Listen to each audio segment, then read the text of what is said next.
I'm a 14-year-old girl, but when I moved into this house, I had just turned 12. The house was fine, and was very quiet since before this I had lived with a ton of family, but now there were only 4 of us.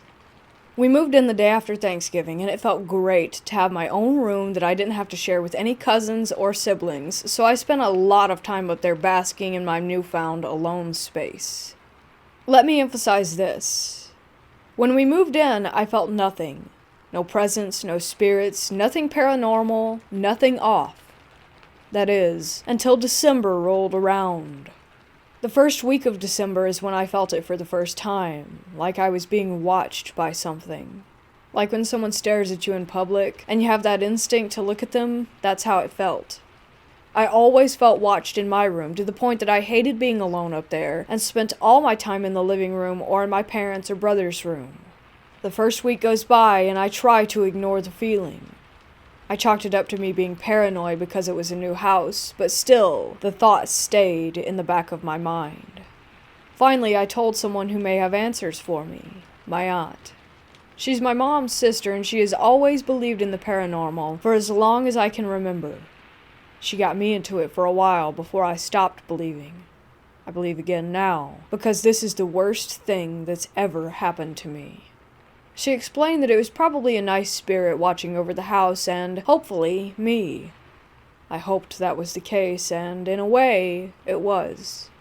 Over time, I would feel it any time I entered my room, and especially when I was trying to fall asleep. It creeped me out so much, and I just wished that it would go away. Then it went from watching me to making contact. One night I was home alone because my brother and parents were visiting Santa, and I didn't want to go that year because I felt sick. I was in the kitchen making hot chocolate when I felt breathing on the back of my neck. It was hot and made my hair stand up. I froze in fear and stood there until the microwave went off. When it began to beep, the breathing faded away as if whatever were there had just walked off. I made the hot chocolate and sat on the couch. I was so freaked out that I was just there staring at the TV in shock until my family got home. Worst part is that I could still feel something staring at me, and this time, it wasn't in my room. Finally, the week of Christmas came, and the excitement made me forget about the incident prior until it happened again. Me and my mom were hanging out in the kitchen when she turned around to answer a question that my brother had asked her. I felt the hot breathing on my neck, and this time it stayed there longer. I froze again, unsure of what to do. I panicked and got up and went over by my mom, who was very confused. After that, I felt the breathing constantly, even on Christmas while opening gifts. It lingered. I finally got fed up one day while sitting in my room. It became less scary and more annoying. I said something along the lines of, "Stop breathing on me," and it stopped completely, and I was shocked. I didn't think it would actually work. After that, I began to have the same dream, but slightly different, every single night. It would begin with me at some park that I've never seen in my life, and me and this boy sat on a bench together. We would begin to talk, and it was actually quite peaceful. We would just converse and stare around at the people walking by. He had brown hair and brown eyes, and was really tall compared to me. I'm about 5'4", and he was like 6 feet. The dream would end, and I would never remember anything we talked about, just that it was a good dream. Flash forward to right after Christmas break, a friend, let's call her Danielle, came over to spend the night. We both heavily believed in the paranormal, and she decided because of this whole watching and breathing thing that she would bring her Ouija board. I had always heard different things about them, but decided it was worth a try. We began talking to the thing that watched me, and the reason I knew this is because it always had this very specific energy. I knew it because, like I've said this whole time, he was up my butt. We first asked what his name was, and he replied, Nolan. I was pretty shocked that the board actually worked, and I was pretty mesmerized. I then asked if he was the boy that I talked to in my dreams, and again, he said yes. I was pretty happy that he was nice, because before, I was quite terrified that he was a demon that wanted to eat my bones, but was relieved when it was just a 15-year-old boy. He then said he doesn't like summer and prefers winter, which explains the only appearance being during winter months. Cut to next December, the watching and breathing had stopped during March through November until it began again, only this time stronger. He began screwing with me. He would open cupboards that I had just closed, or move things that I put in specific areas, only to find them in strange places far from their original area. I always knew that this was Nolan, who I had begun to call Noel. Time went on and the dreams became more vivid, and I remembered the conversations that we had, and it was still nice. Nolan became a good friend, even though I couldn't see him. That December came and went, and now we cut to this year. This is where I wish that Nolan never existed. So because of financial issues and other problems, my dad's family had to move in, my grandparents, aunt, and cousin. And me and that cousin were never super close. I'll call him Connor. Connor was super annoying. He always made messes that he never cleaned up. He never did chores, never did or went to school, and would do stupid stuff for attention, yet he always got what he wanted. By now, I'm 14 and Connor is 12. December rolls around and I'm excited to talk to Nolan. Me and Danielle are still friends and do weekend Ouija sessions with him. So we're home alone, me, Connor, and Danielle, and we decide to introduce Connor to Nolan. So we set up the candles and everything and begin. Things are going smoothly, until Connor starts calling Nolan names. He was saying some pretty mean stuff too. Me and Danielle were trying to get him to stop, but nothing was working until Nolan got really, really mad.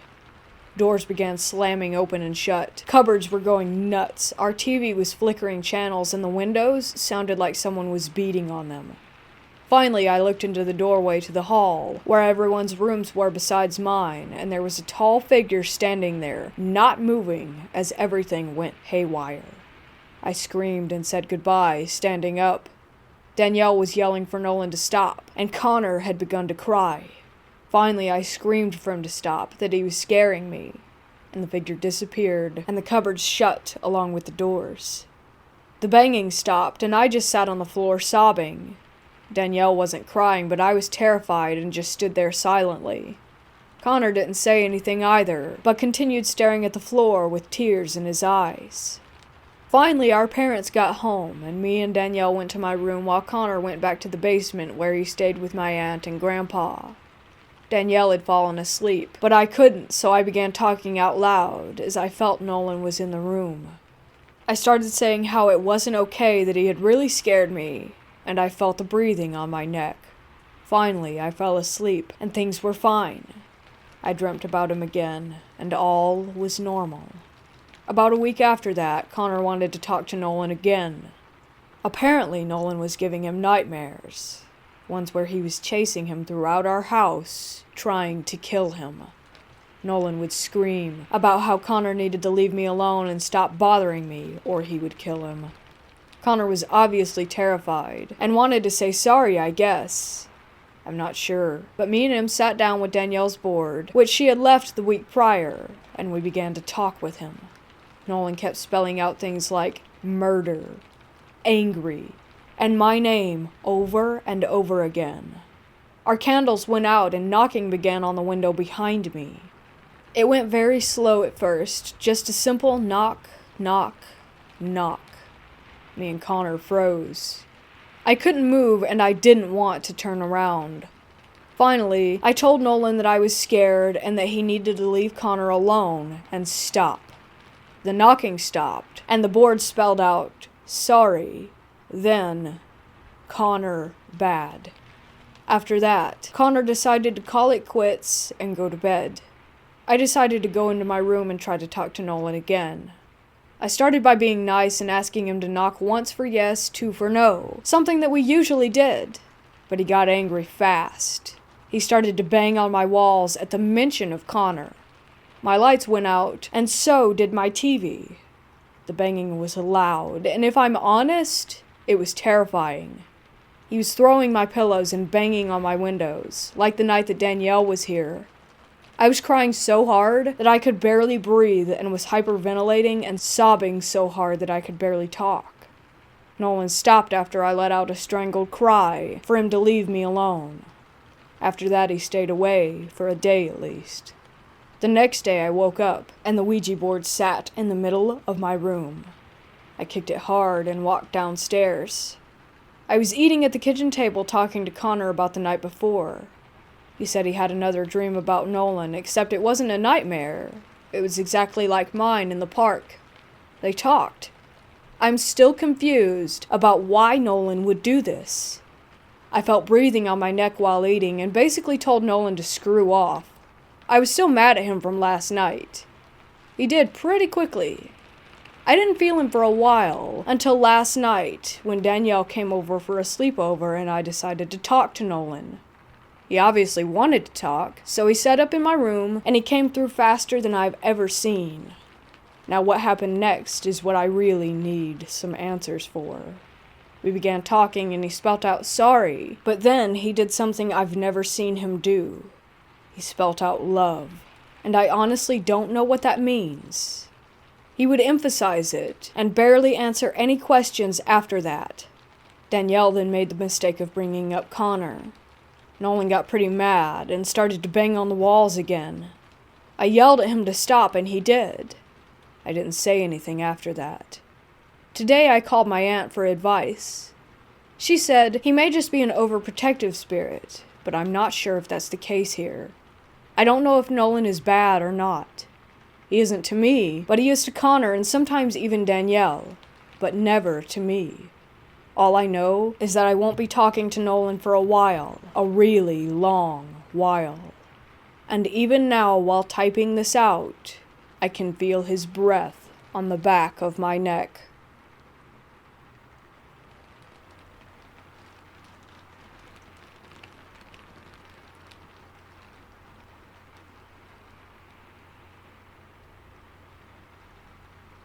A couple of years ago, I babysat for a family friend. She and her husband lived with their 2 kids, a girl about 7, Kay, and a boy about 12, Jay. I babysat these kids so much that we became very close, brothers and sisters type deal. They weren't difficult kids. They had a hard home life because their parents were almost borderline abusive, but they were still good kids. I tried my best to be a positive adult. I was 18 to 19 during this experience in their life. The family moved around a lot. I've known them now for over 6 years, and they have moved every single year.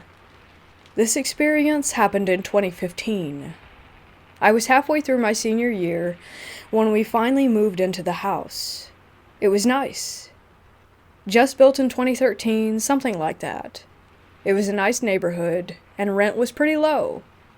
The mother often bragged about the steal of a deal that she got from the house. To put it in perspective, the average rent in this area is about $1,200 just for an apartment. These guys got a whole 2-story house, 3-bed and 4 baths, freshly built in a nice neighborhood for about $650. I thought it was odd and asked if there was anything wrong with the house, to which she replied that the inspection had come back clear. I didn't think much beyond that. I started babysitting, and immediately I felt that something was off.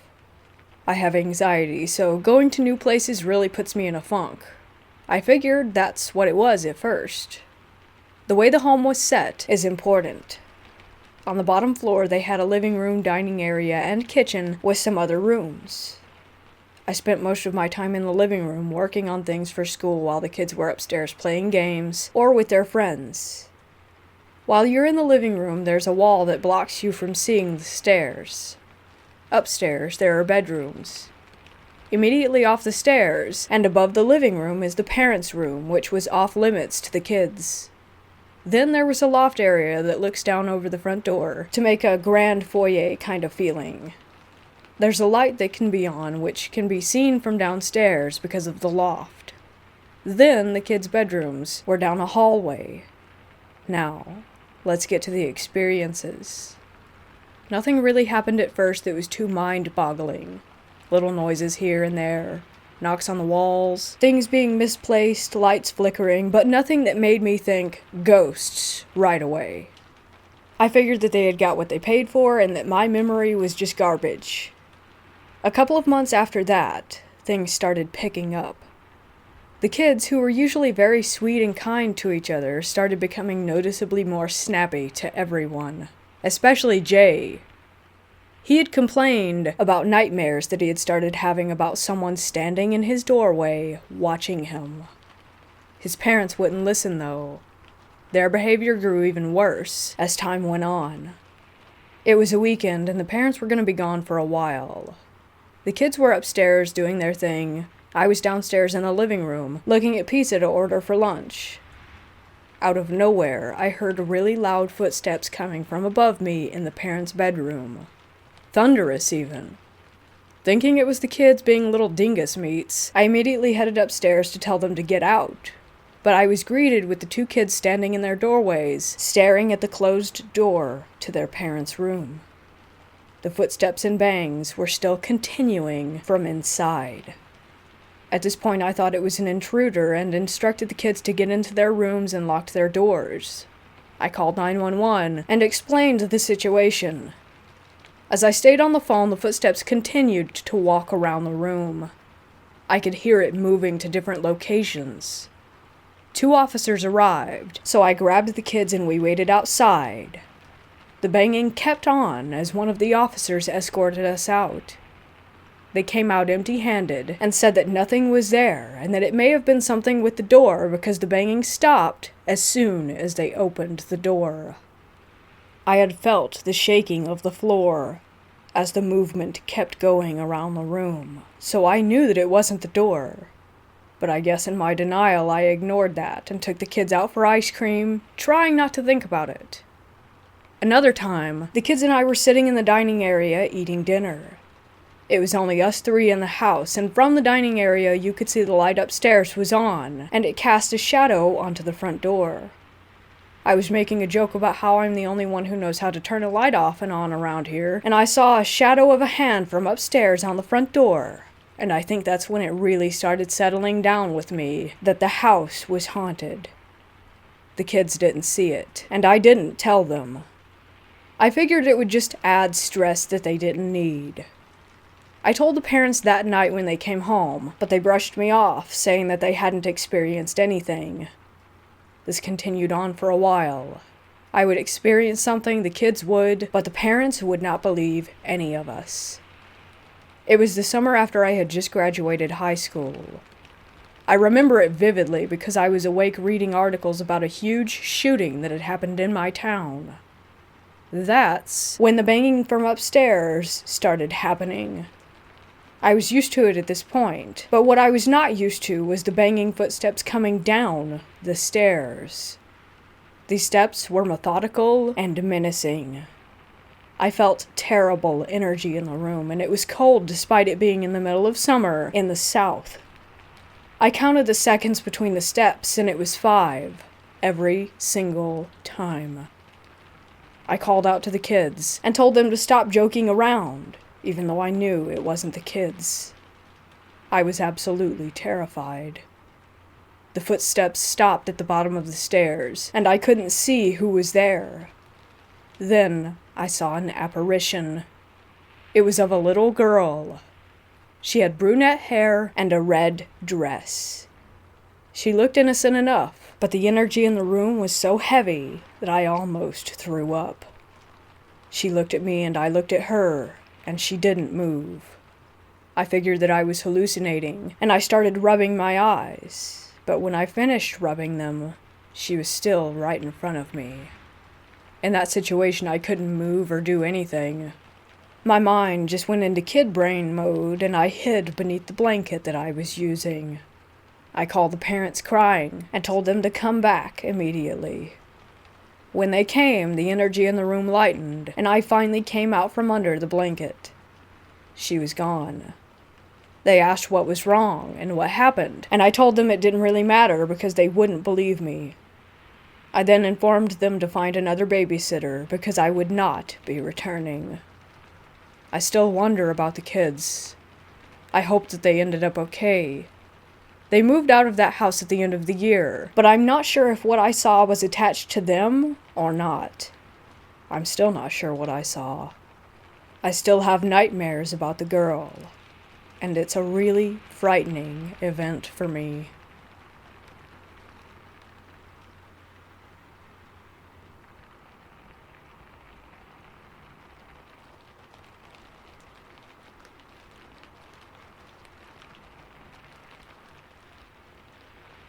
When I was a child, my family often spent the weekends or the holidays at my grandmother's house. As a typical traditional Malay house, the house was made out of wood and was quite huge. Not a surprise, since my father does have a lot of siblings, 9 of them. It wasn't just my immediate family. Most weekends or holidays, even my uncles and aunt would be there too, along with their family. Sometimes there would be around 50 to 70 of us inside that house. It was truly one of my fondest memories, where the entire huge family would sit together to have dinner or celebrate birthdays or whatever. One day, my grandmother fell sick. The doctor simply told us that her health was deteriorating since she was quite old at the time, but that she required no hospitalization. My dad and his siblings all made up their mind that my grandmother should stay with them. Every month, she would stay with a different one of her children at their house. I remember she stayed the most at my house, since it was the biggest at that time. I was happy, since she was a great storyteller and a great cook. In the meantime, my father and uncles hired a nearby neighbor to take care of and clean my grandmother's house every once in a while. Unfortunately, her health continued to decline. She told my father that she wanted to stay in her old home. At first, we didn't like the idea with her being alone in that house, especially with her declining health. After much discussion, my eldest uncle decided to build a house directly in front of my grandmother's house for him to stay in.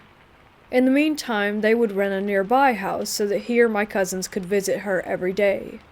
My father and his siblings also agreed to hire a nanny for my grandmother so that she would never be alone. Fortunately, despite no one having been staying in the house for about 2 years, it was relatively clean. It had been almost a week since my grandmother returned to her own home. The weekend was coming, and my father decided to bring back the tradition of staying at my grandmother's.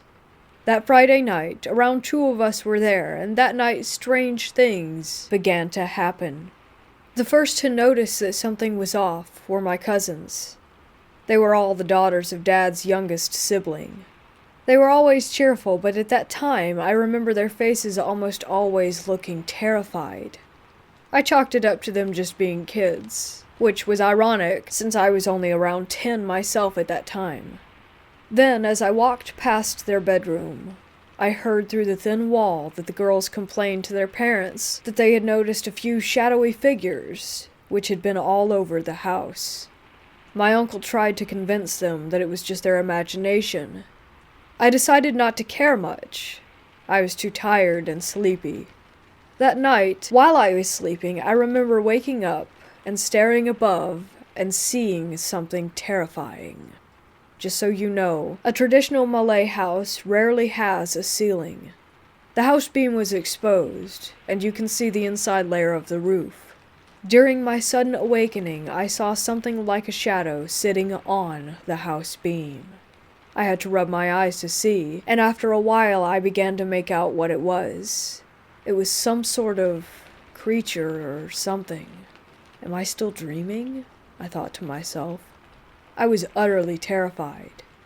I could see the creature, but it was like my brain failed to see exactly how it looked.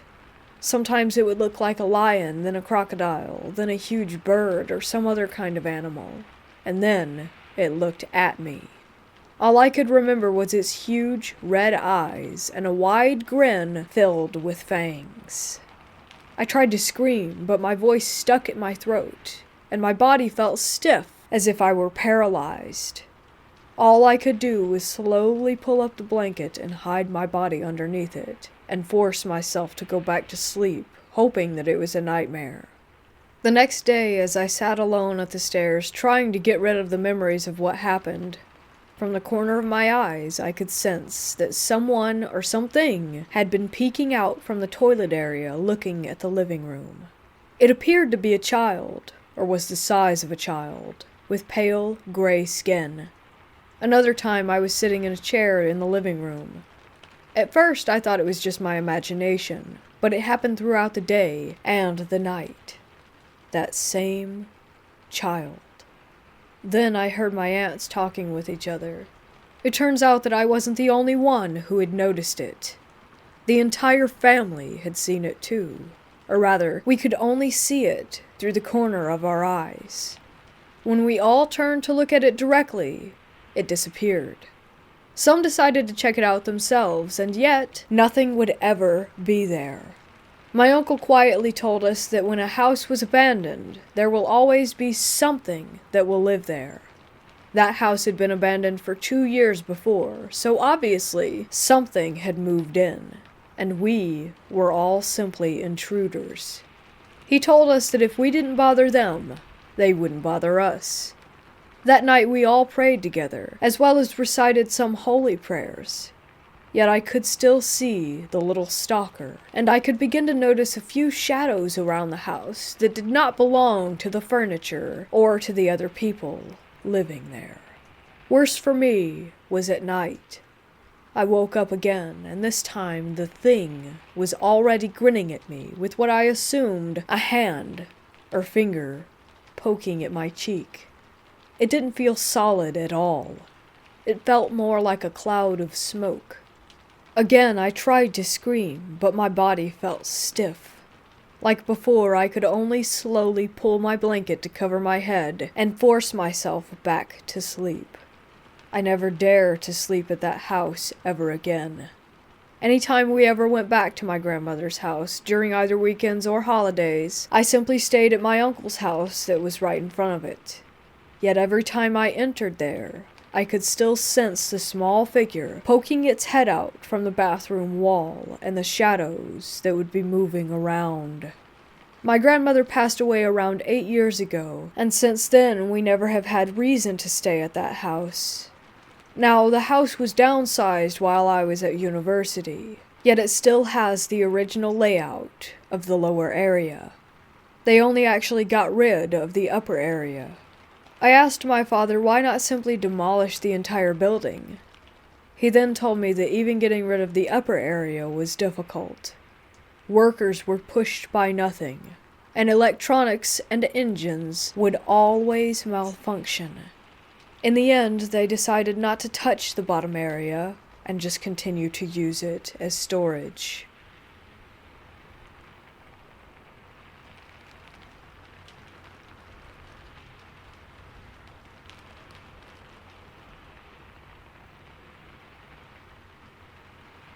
I'd like to start this off by saying that I'm an absolute skeptic, to the point where I've always secretly scoffed about paranormal activities. But I can't explain this.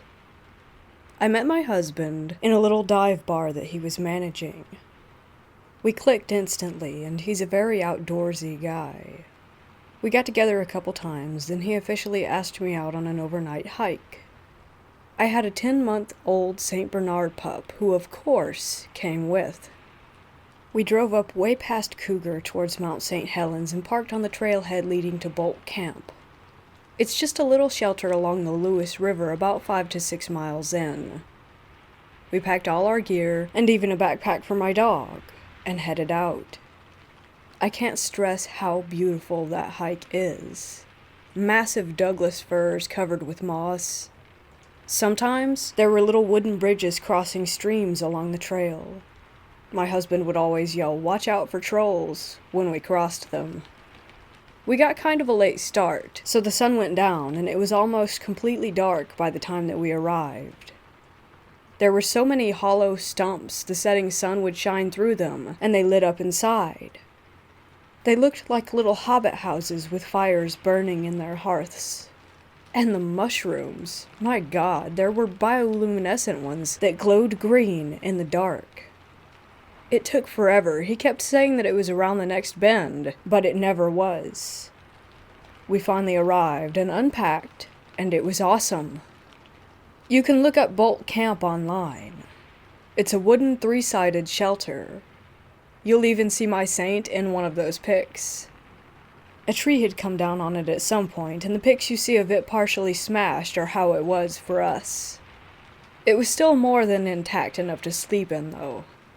People leave stuff at bulk count for the next folks. Someone had left half a bottle of scotch. We partook in that, and when we left, we hung a little baggie of weed from the rafters and some beer and water. Anyway, we made a fire and cooked steaks on rocks, got drunk, and fell in love. I fell asleep first. I slept towards the inside of the shelter, my now husband and dog toward the outside. It was late October, and while it was dry, it was very, very cold, and the fire refused to stay lit. Eventually, he fell asleep too. My Saint Leo kept growling into the dark, and they bonded over that. What do you see, buddy? What's out there? They were both asleep when I woke up.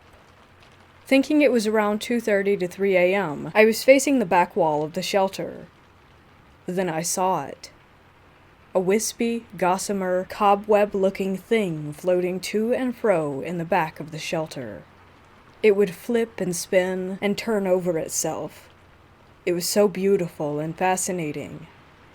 I wasn't scared. I really, really wanted to wake him up, but I barely knew the dude and was afraid he would think I was nuts. So I watched it until I fell asleep. Morning came. I never mentioned it. We fed the dog, ate a bunch of trail mix and cheese and sausage, and hiked back. I dropped him off at his place. Like I said, we fell in love that night, and moved in together a couple months later. We were reminiscing about our awesome hike when he decided to share something with me. I dropped him off that day at his house. That same evening, he was out on his porch having a smoke when he saw something. A cobwebby thing, turning over and over on itself, floating back and forth in the street lamps. He found this interesting. He watched it, and finally it settled into a clump of bushes. He went to take a closer look, and a pair of glowing red eyes materialized, and he decided that he wanted no part, and ran back indoors. This is a man afraid of nothing. Anyway, I obviously immediately told him about what I had seen, and how I was too embarrassed to share before. The similarities are just too great. It had to have been the same thing.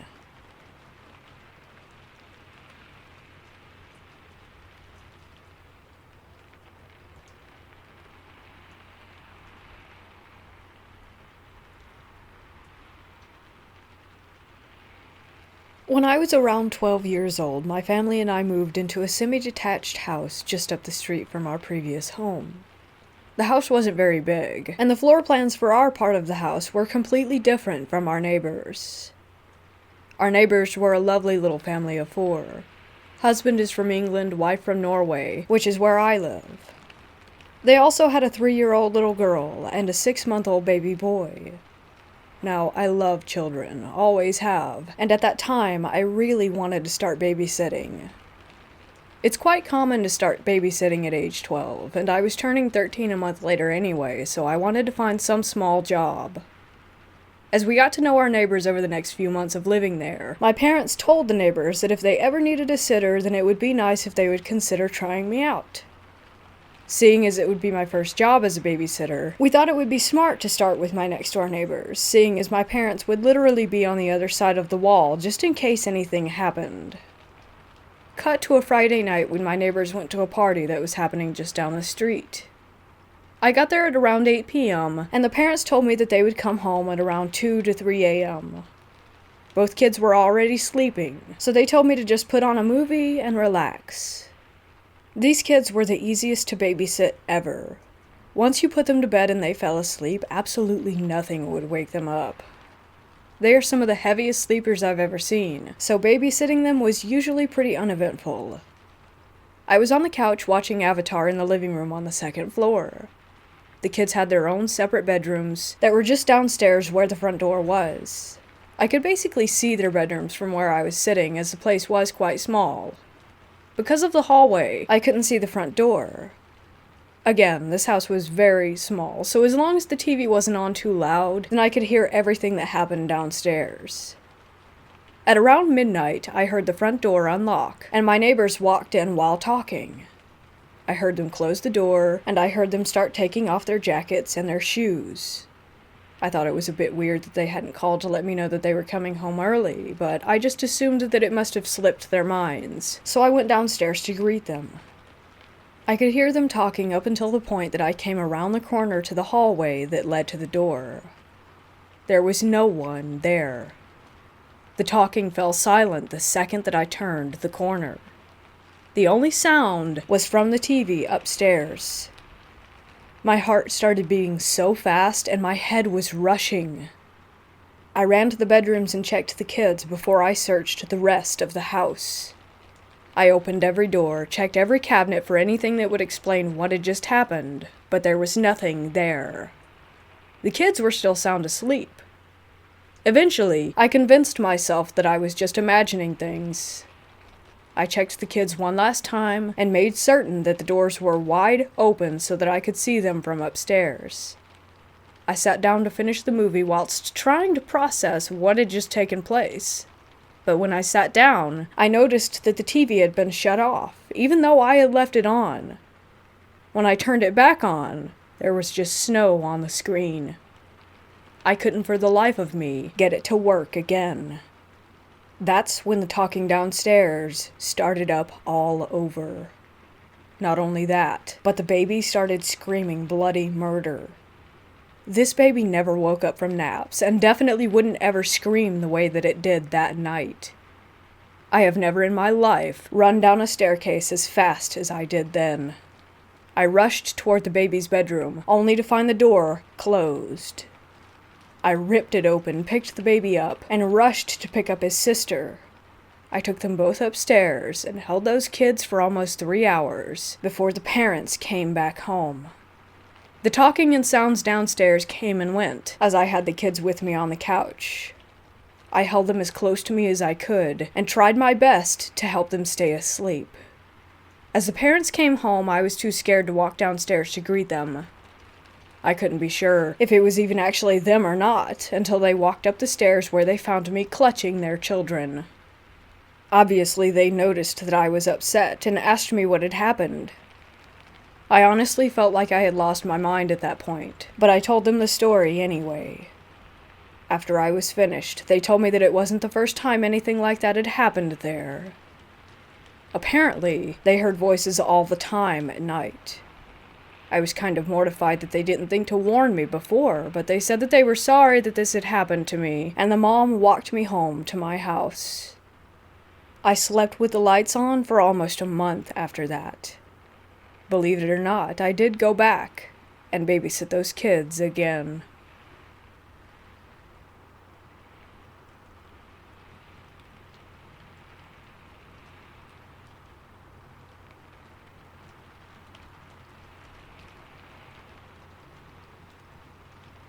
I was with my niece, who's on her high school soccer team and is taking it pretty serious and attempting to get some kind of scholarship out of it.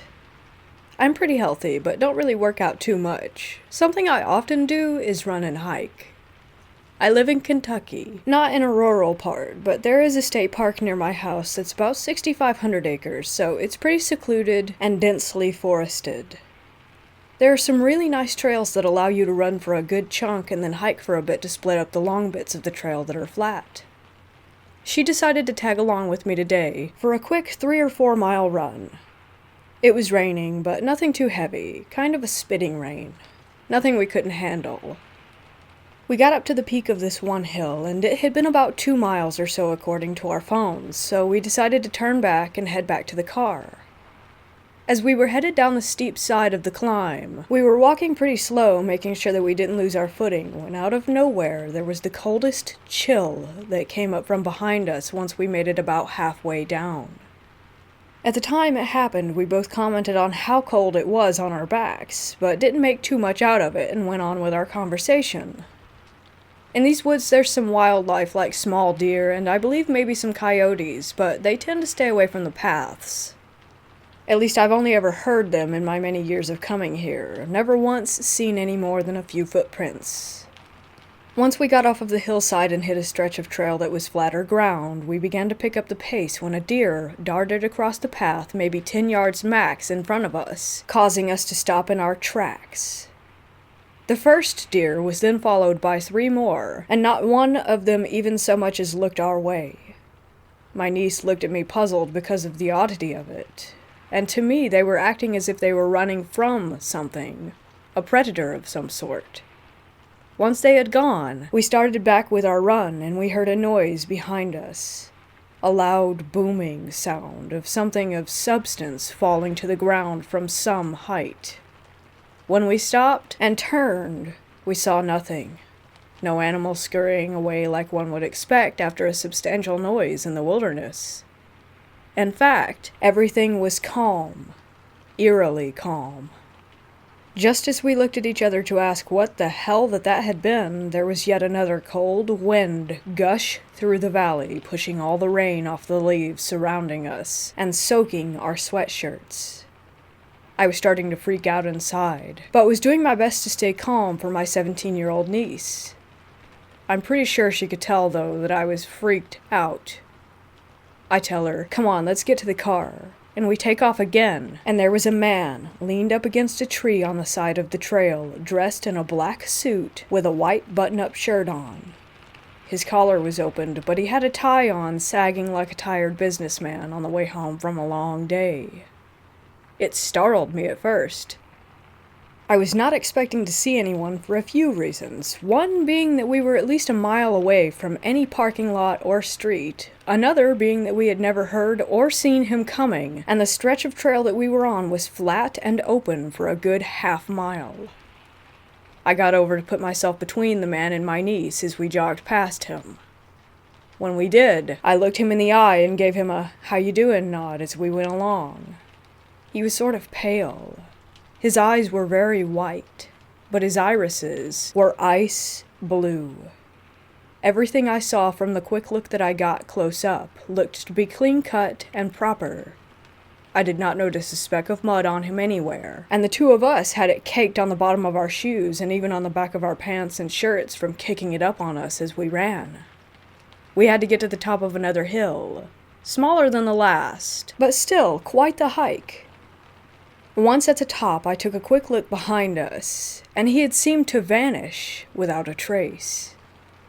Now, with having the vantage point of the hill, I could see out past the trail and see most of the trail that she and I had just come from, yet he was nowhere in sight.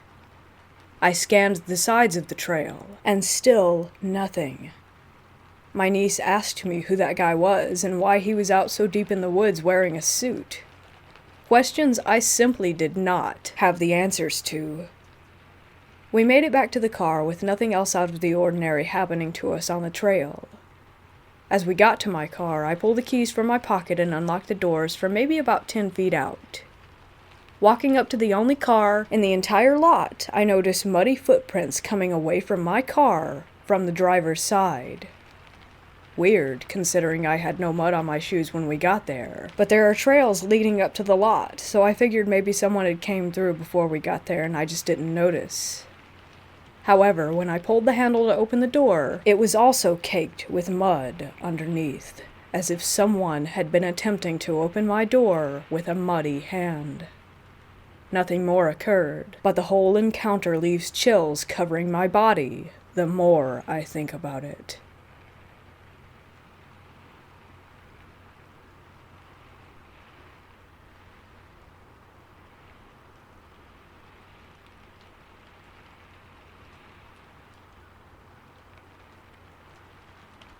So for some backstory, my mother has breast cancer, and before our town got a cancer treatment center at the hospital, my mother would have to travel to a city 4 hours away to get treatment. At times, this would be 3 days. She would leave, get treated, and then come back on the 3rd day. At this time, my brother was in his early teens and was going through that rebellious stage of his life. So guess who gets called to look after him when my mother does her treatments? Day 1. My mother leaves early, about 6 in the morning, and tells me that she would send me a text message once she gets to her hotel. I came around yesterday so that my mother could leave early and told her to have a safe trip. Eventually, my brother wakes up to get ready for school. This is on a Friday. I give him his lunch, and he's off. I spend my day just sitting around my mother's house, giving her cat some attention, giving the dog some food, watching TV. The basics, really. Sure enough, my brother returns back from school, and we do the typical brother things. Night comes, he goes to bed, and I stay up for a little while watching TV. About 10, I turn it off and make my way to the spare room where I was staying while Mom was away. I get underneath the blanket and close my eyes. As I could feel myself on the verge of sleep, I hear it. Thud, thud, thud, thud. It was the sound of footsteps, as though someone was quickly moving back and forth through the living room. My eyes shot open, and my thoughts quickly went to burglar. Someone was in my mother's house, moving around, trying to find something to steal. But as I listened, I noticed something else.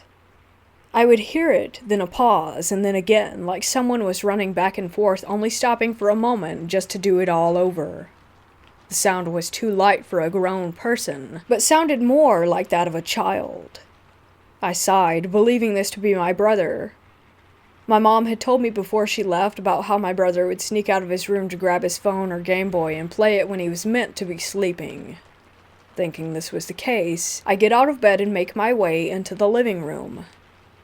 As I did, the noise stopped. I continued on up to my brother's room. I opened the door and peeked in. He looked like he was sleeping, but looks can be deceiving. I returned to the living room, and I decided to pretend to have fallen asleep on the couch so that I could catch my brother in action. Somehow, I actually did fall asleep. I awoke to something brushing my nose. Turns out it was the dog.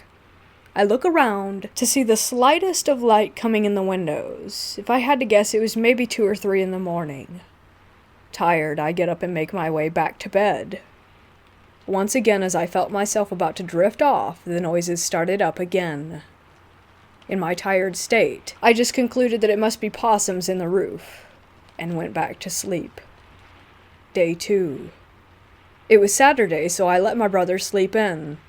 The lazy butthole didn't get up until 11. It went well. We hung out, had lunch, played some games, nothing really major. Well, not until that night. Once again, I stayed up while my brother went to bed, and again, around 10, I turned the TV off and went to go to sleep. Sure enough, just as I was about to drift off, thud, thud, thud, thud. Those darn possums, I moaned to myself. Then I heard a little girl giggle. My eyes shot open after hearing that, and the running resumed. I sat up, hearing the playful running back and forth in the living room. I just sat there trying to figure out where this little girl's giggle had come from. It sounded like a 7 or a 10-year-old. I turned to the window, seeing the next-door neighbor's light still on.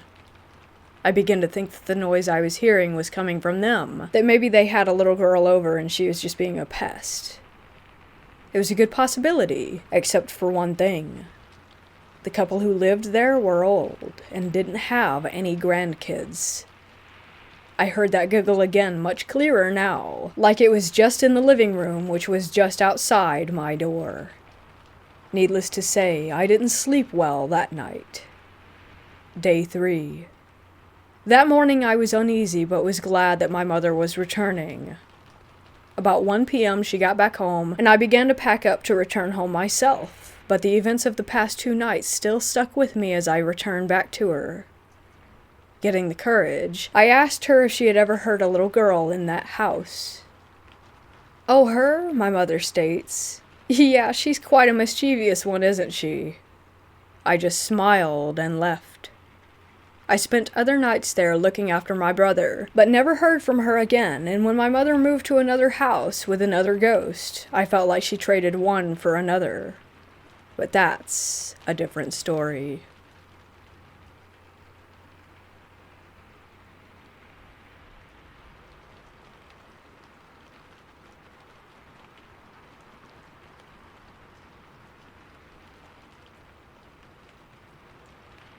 If you lived in Canada, then you know that there's a lot of countryside out here, along with forests. Most of the abandoned buildings you might come across are found there. I was 16 when this happened. I grew up mostly in the rougher part of the capital. Yes, even Ottawa has its tough spots, and one is known as Vanier. While it's no Detroit, it's still where most of the poor, along with other drug addicts and homeless, live and stay.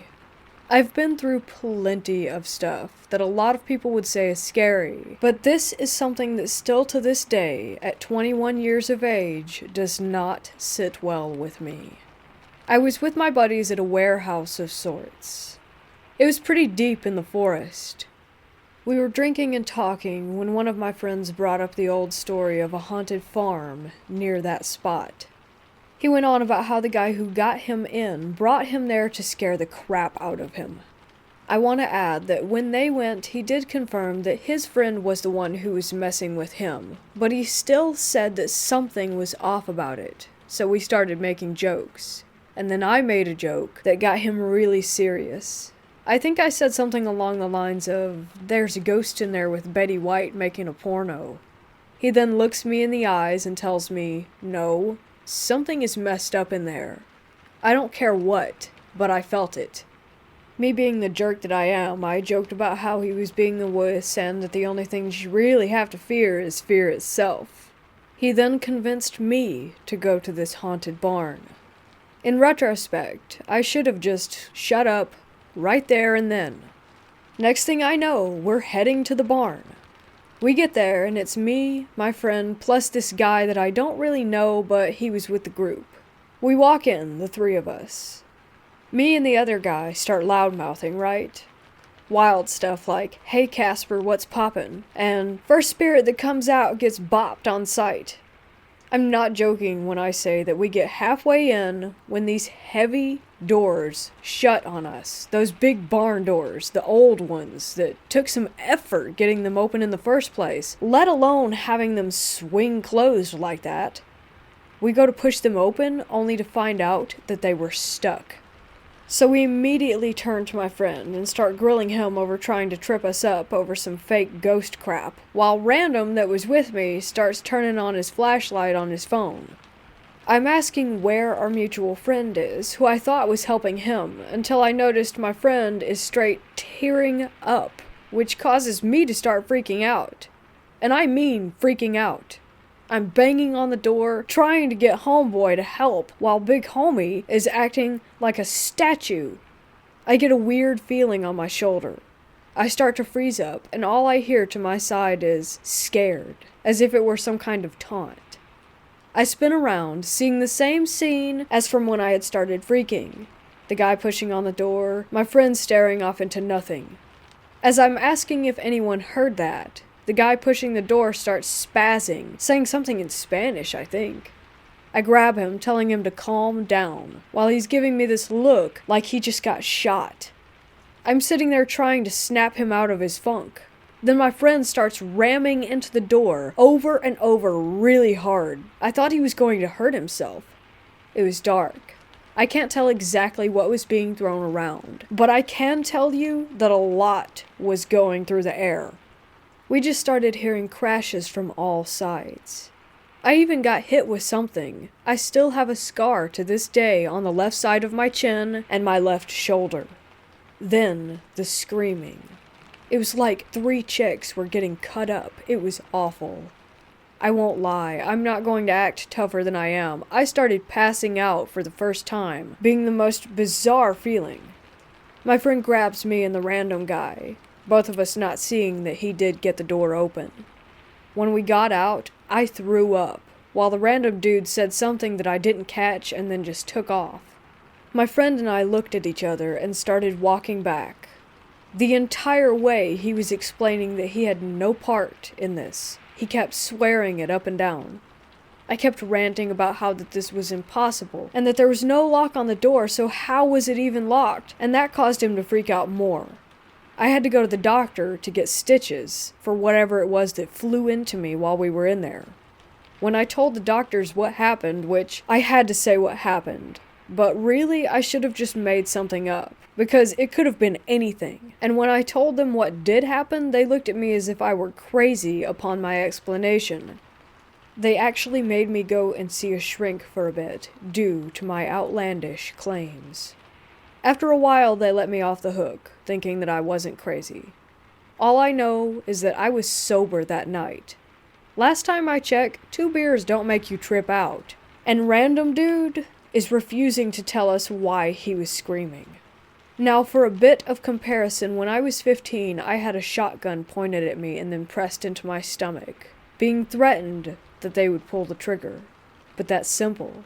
I'm about to get blown up, and that's gun plus angry dude equals body. But that night, I could not explain, nor could I control, or fight back. That night fills me with a terror that has changed my life.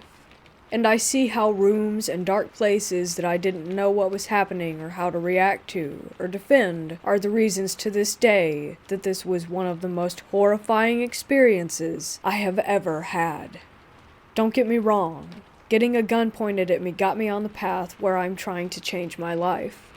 But I can't change not being able to walk in the dark around my house and my refusal to be in dark rooms.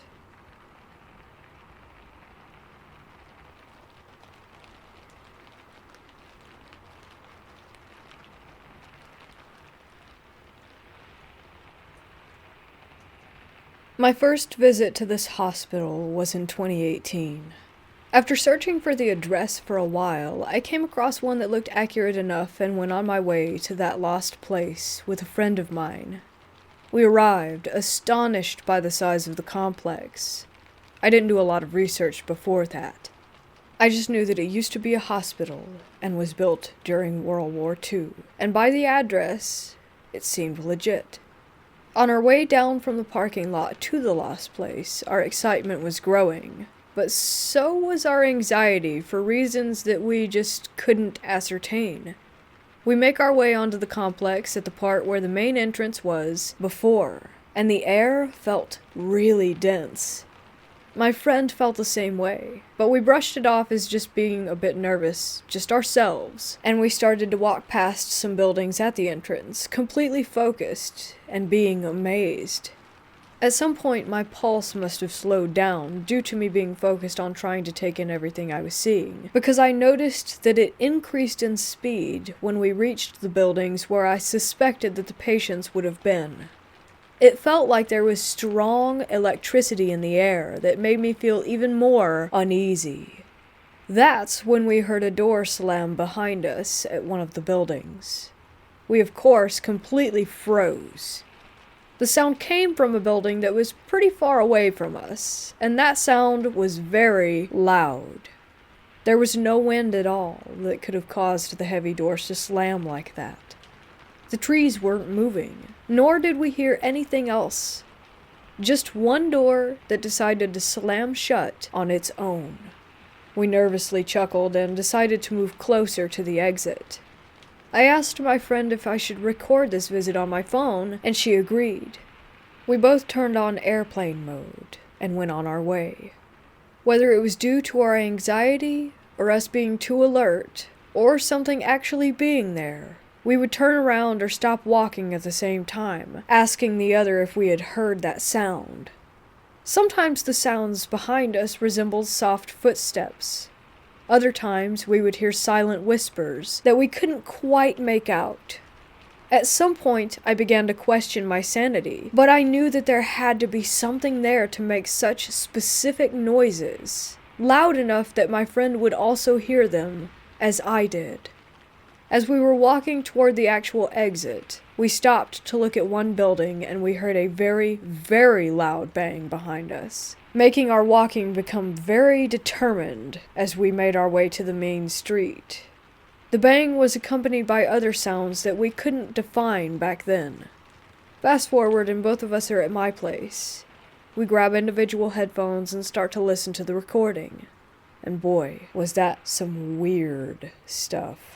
We both enabled plane mode before I hit the record button, but there were so many disturbances in the recording, distinct sounds like someone coughing, whispers, with clear vowels, that we couldn't quite make out the full words to.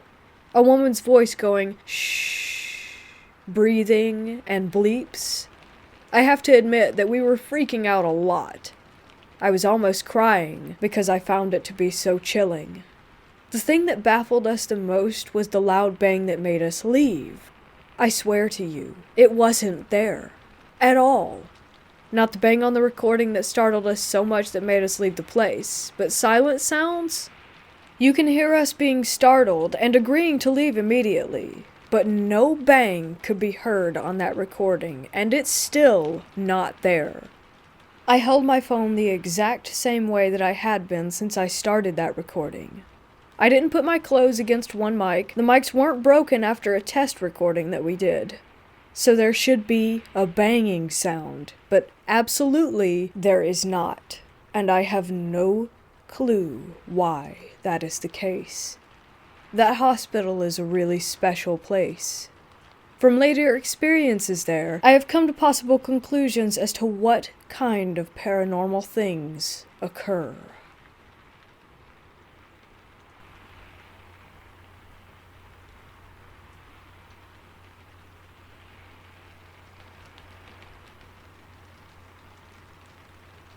So my brother had an apartment right next to my mom's.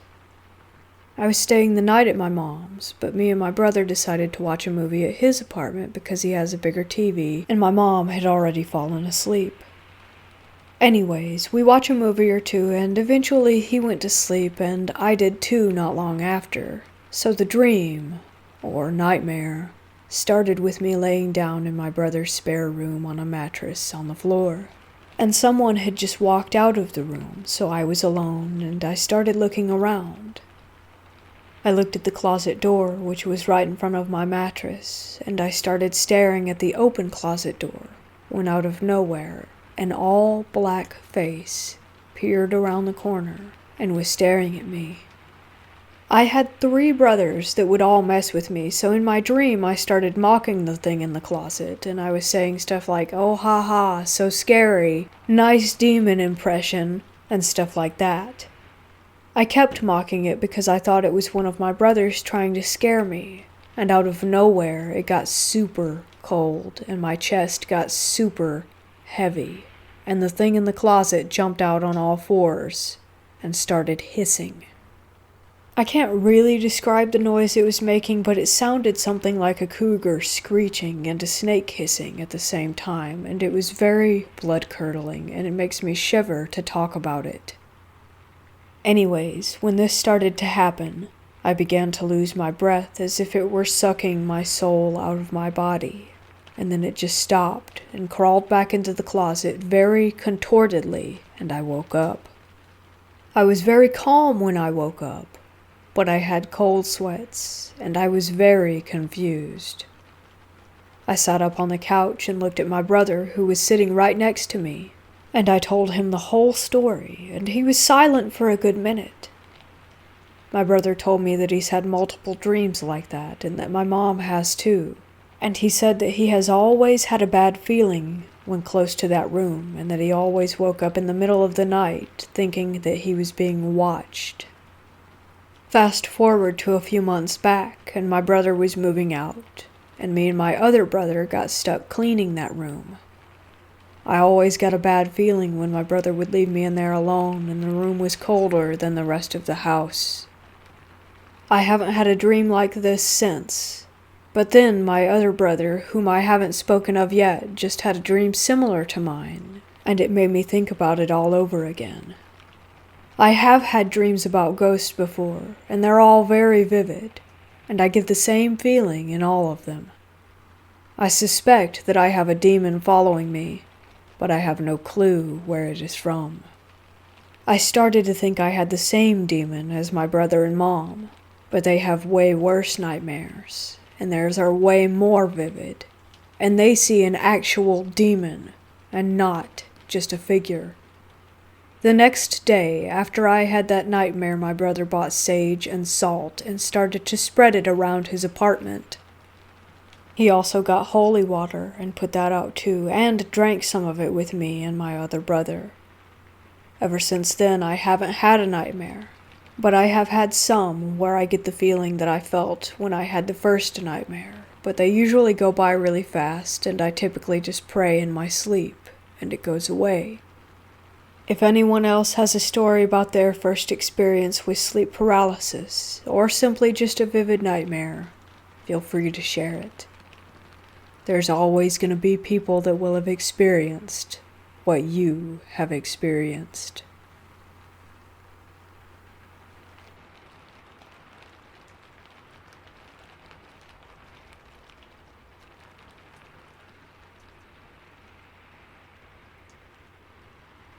I was around 12 when I had gotten a babysitting job with a family across town.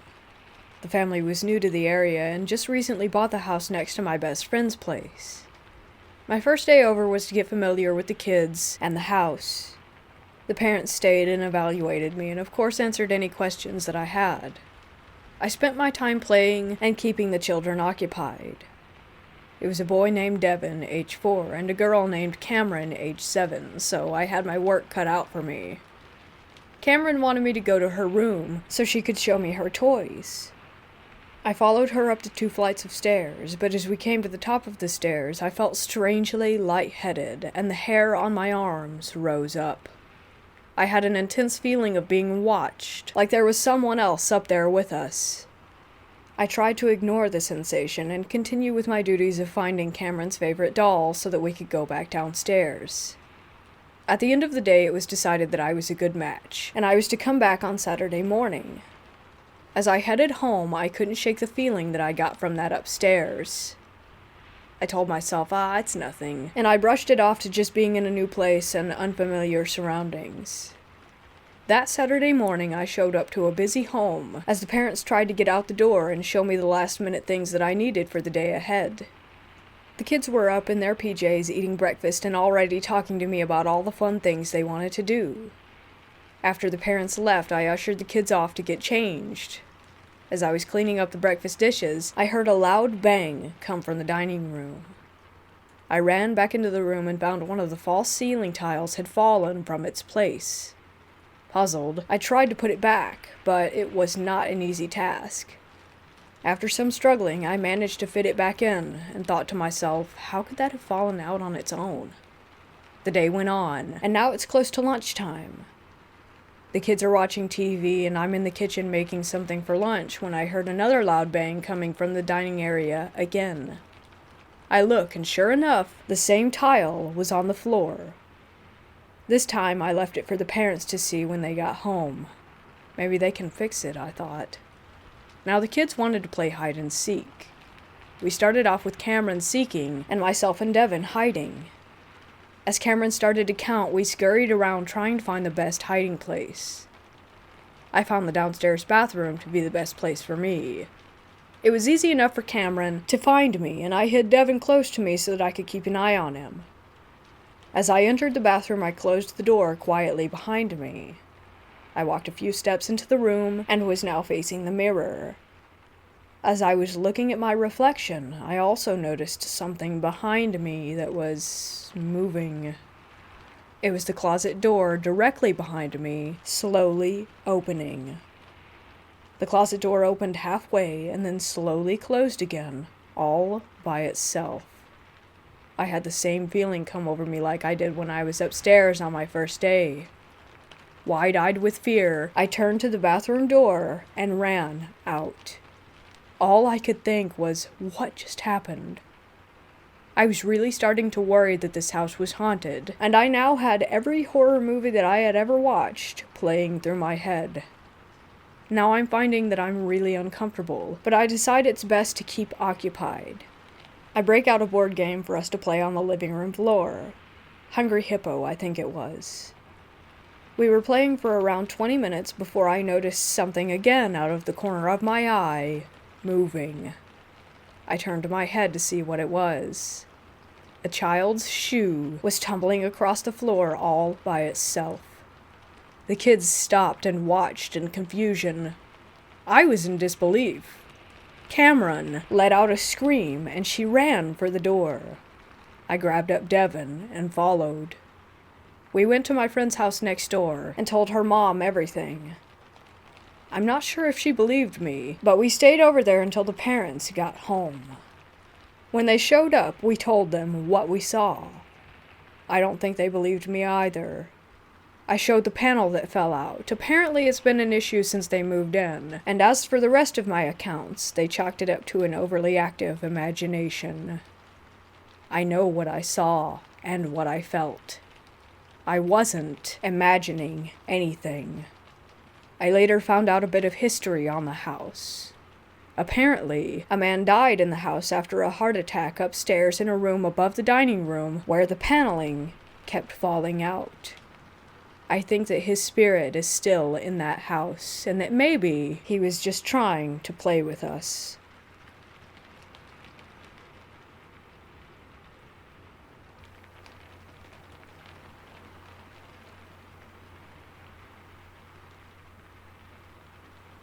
I am aware of sleep paralysis.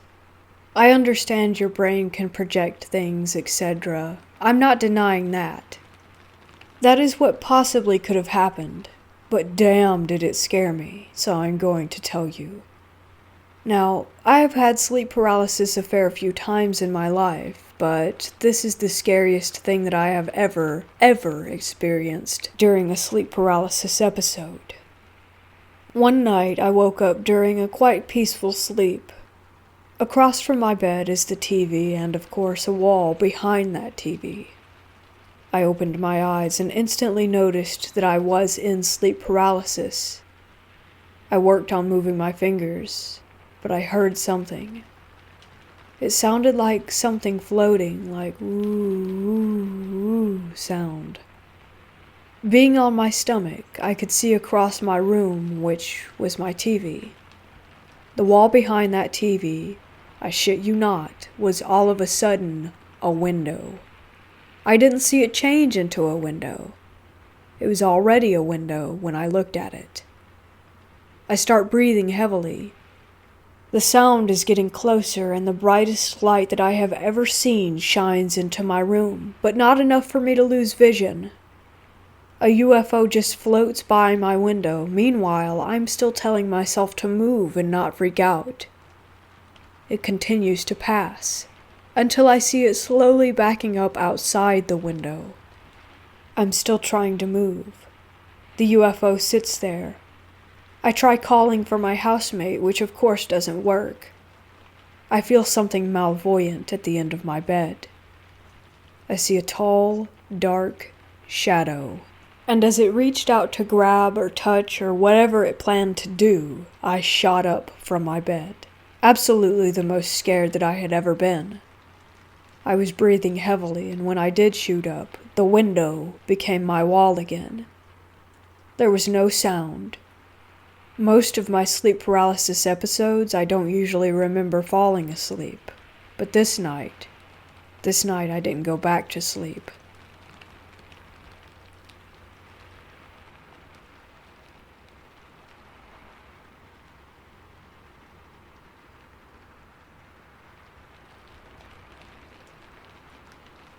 This happened on a hike up to Half Dome. We had a campground about a 20-minute drive away from the trailhead, and the group was composed of me, an 18-year-old male, my uncle, a 32-year-old male, and my uncle's friend, I'll call him D. There were 2 girls with us, but they aren't relevant to the story. My uncle and his friend are both Christians, so there were no substances consumed that could induce the feelings I will be talking about. We get to our campsite, set up camp, and go to sleep after eating. We plan to wake up at 4 and start to hike by 4:30. I randomly wake up at 3:30 a.m., like completely wide awake, and look out of my hammock, and I remember this odd feeling as if I was woken up by something. I remember looking out at the moonlit scene. The moon was very bright for some reason, and thinking to myself that it looks like a dream. I lay back in the hammock, but can't go to sleep, and end up waking up my uncle and friend at 3:50. My uncle asks me, "Were you walking around at night?" This is important. And I say no and ask why. He says that he woke up for some reason and could hear someone walking around, not like an animal, but a person. I say, weird, and we brush it off. We get to the trailhead around 4:30, and as everyone is unloading from the car, Dee says that he's going to use the bathroom, which there are a couple of before the trailhead. I walk behind him for some time before falling behind and waiting for my uncle, who forgot something in the car. The short, straight road from the parking lot runs directly into a T intersection with the road to the trailhead, and the bathroom is directly across from the intersection through a field a little. Those who have been there know what I'm talking about. We get to the intersection and wait for Dee to come out of the bathroom. We wait about 10 minutes before I go and check, and he isn't there. I get back to my uncle and tell him that. He says, weird, maybe he went back to the car or something, and we decide to wait a bit more. By 5:10, we begin worrying. My uncle goes to check the car while I wait at the intersection to make sure that we don't miss him if he went down the road away from the trailhead. My uncle returns and says he isn't there either. We decide maybe he went up the trailhead without us for some reason, and walk up in there for about 10 minutes. He isn't there either. We're kind of baffled now because there are no other logical places he would go. I decide to run back and check the car and the bathroom again. I meet him halfway before I get to the intersection. He is sweaty and disheveled with a weird look in his eyes. I say, where have you been?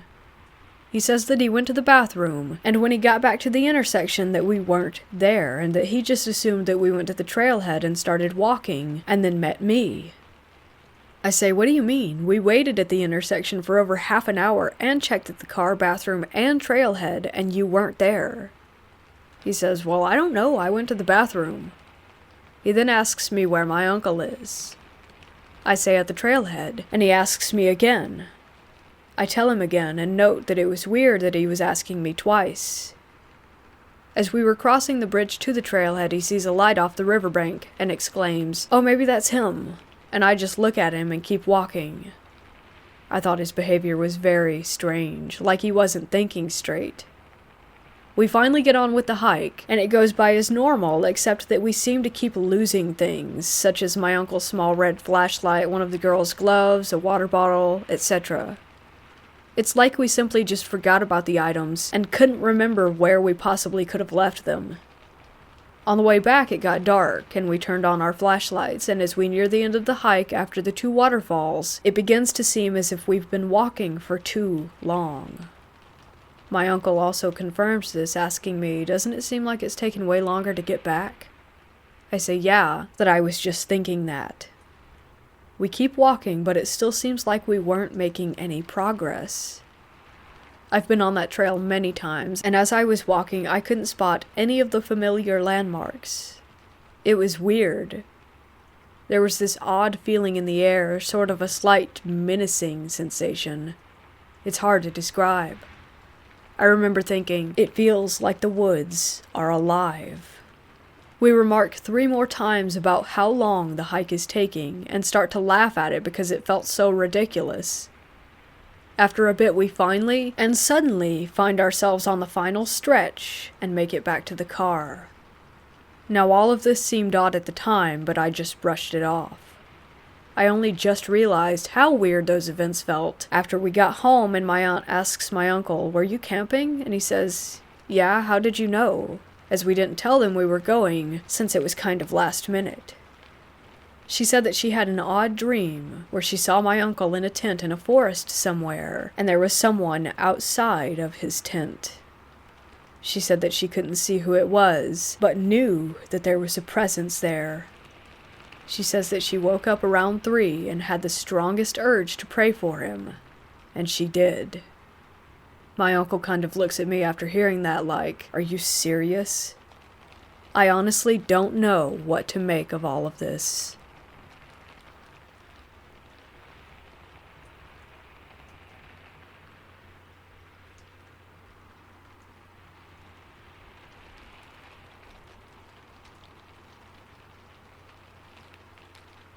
I had a strange babysitting experience the other night. Everything was normal until the kids were in bed, and so I was just scrolling through random vids on Instagram to pass the time. I was watching one, and I heard something. It was as if a man or one of the boys pretending to have a deep voice was upstairs said "no" or something in a weirdly growly voice. I was confused and a little spooked, so I brushed it off and sat on the couch to watch a movie. Their dog was walking around and growling at the windows that led to the backyard. That creeped me out too, but again I just brushed it off as the dog seeing a squirrel or something. At this point it's around 10 p.m. He then was laying on my lap and started growling and barking toward the kitchen. At this point I was like, come on man, you better cut that out. Because who on earth wouldn't be creeped out by that? Later, I heard these incredibly light, whispery voices like children. I wasn't completely sure if it was just the kids waking up and making noise, but it only lasted for a moment after I noticed. I noticed those weird things, but I really didn't put them together until later that night. I talked to my mom after, and she told me that my sister and her friend had babysat there as well, and they both had an odd experience, i.e. bad vibes, the kids telling her that she's seen some things, and the kids actually addressing something that wasn't there.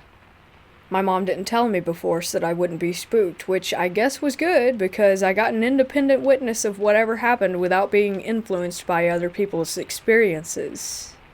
But anyways, that's what took place. I'll still go back and babysit. I'll just be prepared to throw hands with Casper.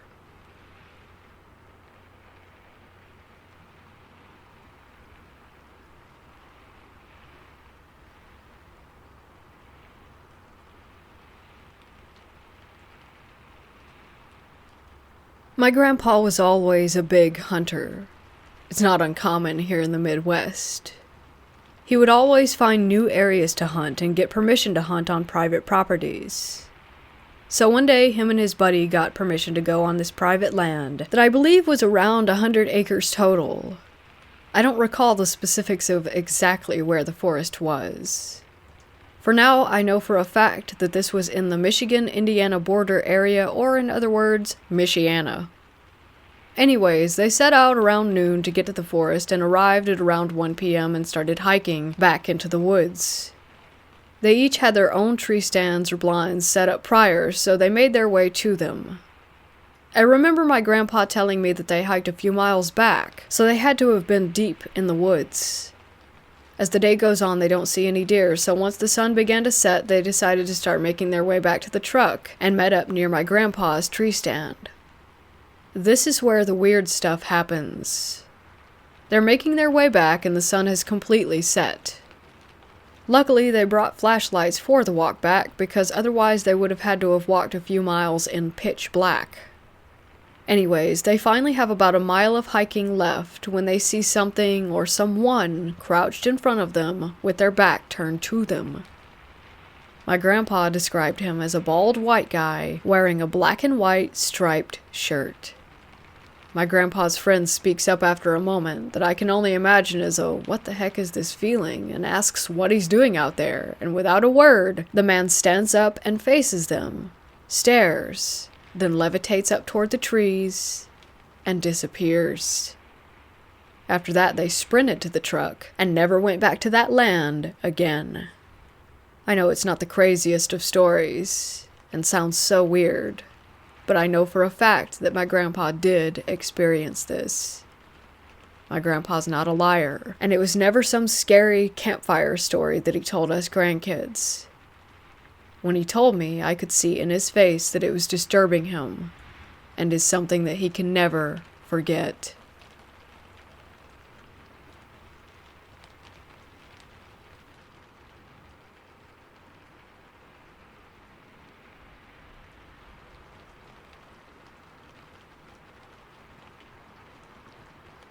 When I was younger, I used to be obsessed with ghosts and all sort of haunting shows. Now, I'd never particularly had a reason to believe that my house was haunted, but one day my brother came home claiming to have found $10 out of nowhere.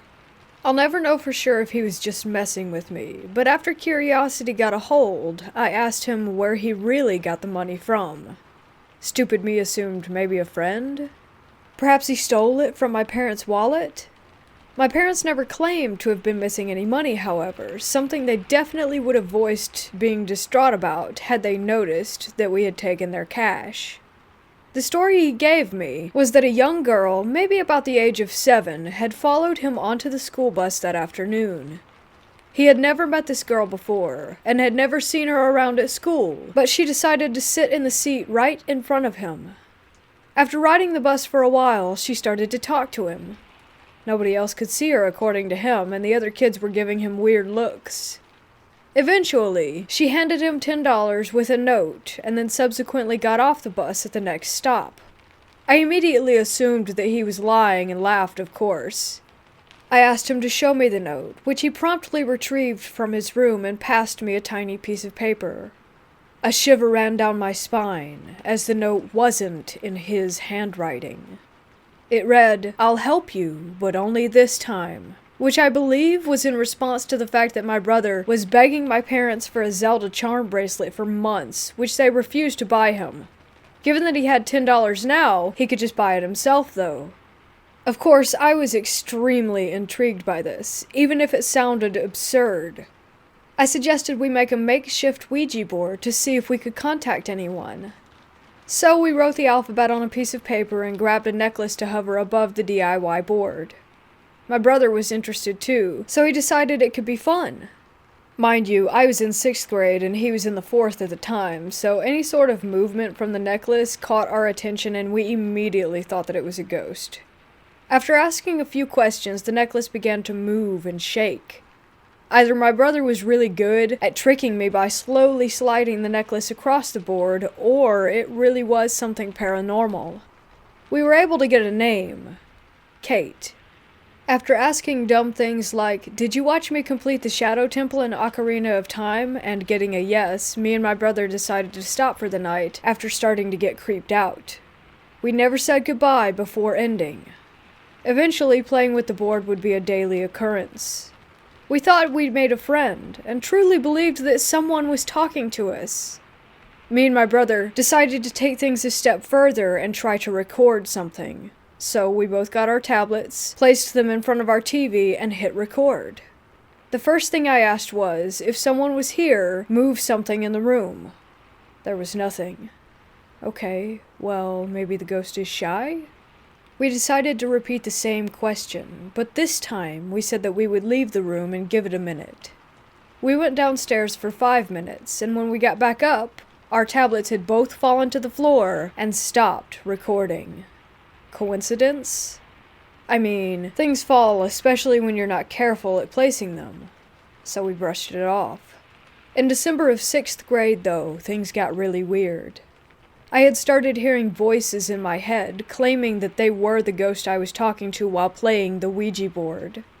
I got so scared one night that I had grabbed the Bible that one of my religious friends had gifted me, and would sleep with it. Eventually, I told my mom that there was a ghost telling me scary things. I won't get into detail, as some of it was a little graphic. She and my dad argued for a while about whether or not I was schizophrenic, and if I should see a therapist. So, out of fear, I never told them that I was hearing voices again, but I would space out often, talking and having conversations with this thing that I believed to be a ghost. Eventually, I forgot about the ghost, and we no longer talked. I will never know what that voice was, if I was genuinely insane, or if they were just intrusive thoughts. I was just glad for it finally to have stopped. Nothing necessarily paranormal has happened to me since, besides my TV turning on randomly in the middle of the night, or feeling that someone was pushing my legs with some sort of unknown force every once in a while. I sum it up to just be my imagination playing tricks on me now. But I do still have this looming feeling that ever since I've played with that Ouija board, I have some sort of spirit attached to me, following me. Not a bad one, but just a constant presence.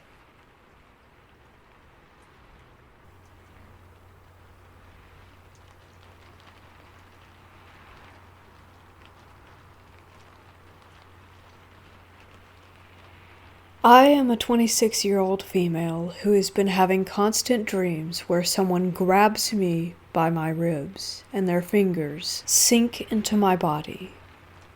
They're pushing and pushing their hands into my ribs, and I'm crying out for it to stop, and it hurts for real.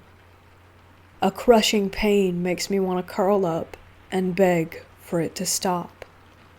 It's the real deal. In one specific scenario, in a dream, I gasp and sit up in my bed. This is the dream, remember, so a lucid dream, if you will. I sit up in my bed, and I am scared of my room. I grab the blanket closest to me and realize that it's at that stage of early morning where the sun will be coming up soon, but hasn't quite just yet. I feel this terror for some reason, and then a man suddenly comes into my room. He's in a long, blank t-shirt. He's bald and scary with bloodshot eyes, and he's pale and He looks at me instantly and rasps, "Don't think I haven't forgotten what you owe me." I swear, I can never unhear this. And then he jumps on me and instantly starts to dig his fingers into my ribs. I can't even explain how bad it hurts and how it can feel so real. I'm wincing, I'm trying to shrink into myself, make the pain stop.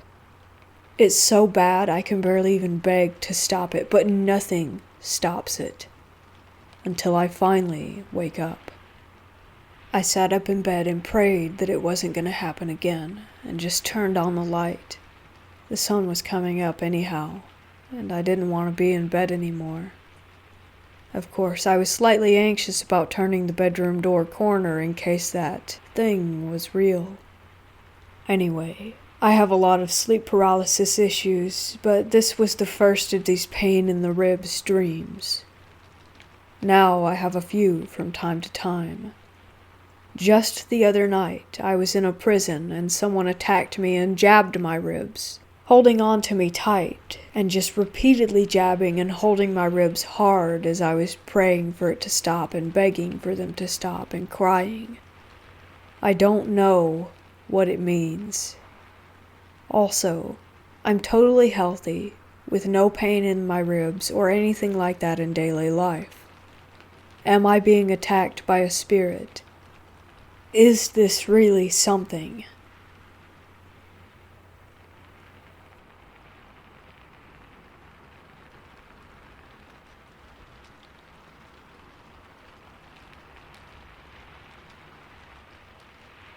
So the area is deep in the Monongahela Forest in Virginia. I was doing some hiking there alone, trying to explore the new area, seeing what's out there. Everything was going pretty smooth in general, except for one occurrence that had gotten me blown away completely. By the way, I'm a 37-year-old male, been hiking in forests and mountains many times, never had an issue. Anyway, so I'm walking in the forest. It was around 4 p.m. I was alone. I had everything on me, including a radio beacon, compass, GPS on my phone, and smartwatch. So as you can see, taking my precautions in case I get lost, so that I can figure out my whereabouts and get back. I also even had printed maps on me. While walking, I all of a sudden felt some sort of weird, very weird quietness. As if you know it was the vacuum. No birds chirping, just quietness. And what's extra weird about it was that it was so quiet that I could hear the humming in my ears that you sometimes get to hear in total silence. I'm thinking, okay, quite odd. First, though, is that there might have been a predator in the vicinity, so I was trying to keep an eye out for that. I did carry something to protect myself with just in case I got attacked. Anyway, I just keep walking. No predator, but the quietness was just there. It's strange. I did not even see any birds anymore, just trees. I also noticed that the weather started getting worse, it became cloudy in an odd way. I don't know how to explain it. Long story short, the weather got bad pretty much out of nowhere. At this point, I kind of started feeling I don't know how to describe it, I guess uneasiness. I decided to go back, and here's this. All of a sudden, the GPS is out on both my phone and my smartwatch, and the compass is spinning as if there's like a magnet close by or something like that. That got me very concerned because it pretty much means that I can't find out where to go in case I get lost. I started walking back. None of my navigational tools are working. I'm kind of still going back, just kind of orienting myself by the way that I came in. All of a sudden, I see the clouds above are really bizarre. It's like most of the clouds are weird and grayish in color, but they're not like clouds, but more kind of like fog, which is really way up. Then there was another cloud kind of surrounded by gray clouds, which was black. I've never seen a cloud look like that before. It was almost like the night sky. Then the craziness happened. All of a sudden, I hear music. Like a town clock bell or something like that, like, doing it every 10 seconds or so.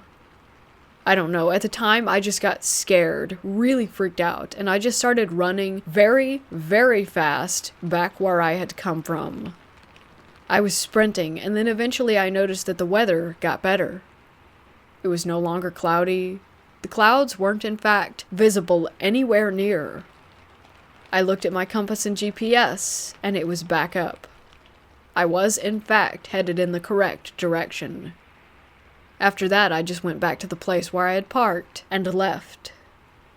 Later that day, I looked up the weather forecast for that area. There wasn't supposed to be any cloudiness anywhere. It was supposed to be a sunny day with only sporadic clouds. I told my story to my buddies, also hikers. They say it might have been that I could have maybe fallen and maybe had a dream of that, but I don't think so because I don't remember falling or having a dream. Anyways, it's kind of a weird story.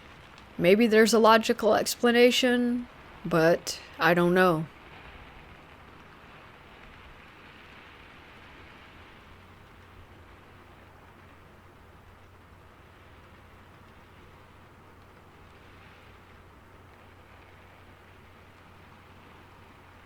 I was babysitting one night for a family friend about 4 years ago.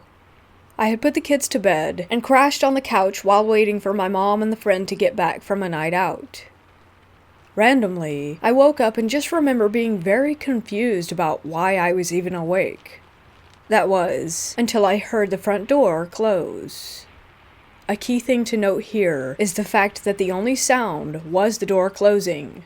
There was no sound of it being locked, and this lock was very loud. I assumed it was my mom and her friend coming back, so I sat up, preparing to leave.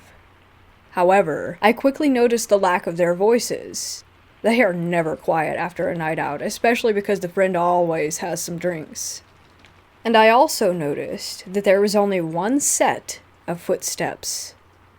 For a moment, I considered the possibility of it being the friend's husband coming home to grab something. He is a firefighter and was at the station for one of his 24-hour shifts. I could hear the person walking around the front room and then going to the table in there and shuffling through papers as if frantically searching for something. The more I listened, though, the more it just didn't feel right. I pretty quickly dropped the idea of it being the husband and jumped to the idea that it was an intruder. Being around 15 at the time, I was in no way brave enough to confront any intruder that broke into the house. I barely managed to scoot along a wall leading to the front room before becoming completely paralyzed by fear. I ended up promising myself that I would keep my presence hidden until the person walked upstairs to the kids or back toward me. I could hear them pacing around a lot, papers and items being shuffled through. Eventually, I heard the footsteps start to come down the hall before turning into the bathroom, which was before they could reach me or the stairs. Only seconds after the footsteps walked into the bathroom, I heard the front door unlock. This ties back to the beginning because it really stuck out that the door was never locked, and I can remember every single sound from the second that I woke up. Immediately, I heard my mom and the friend talking loudly, and part of me was relieved, while the other part of me was prepared to hear them screaming upon finding an intruder in the bathroom that was too small to hide in. Shockingly, they just walked straight past it, and my mom told me to get my stuff so that we could go home. I was still listening the entire time, and the bathroom door never closed and no further footsteps were heard. As I finally walked down the hall to the door, I scanned the bathroom. The door was wide open, the window was shut and too small to fit anyone but kids through, and there was nobody crouched in the darkness. There was absolutely nothing off about the house. No windows open in any of the first floor, and nobody left between my mom coming back and us leaving. Nothing. I'm a skeptic. I like to think that this may have been an intruder, but I cannot think of any logical way that they could have hid in the short minute that it took for me to walk by, nor did they have an escape route. The friend never found an intruder or noticed any missing items. Nothing makes sense. All I know is that night is vividly ingrained in my mind, too vividly to be a dream, and I still get that feeling of something not being right when I think about it.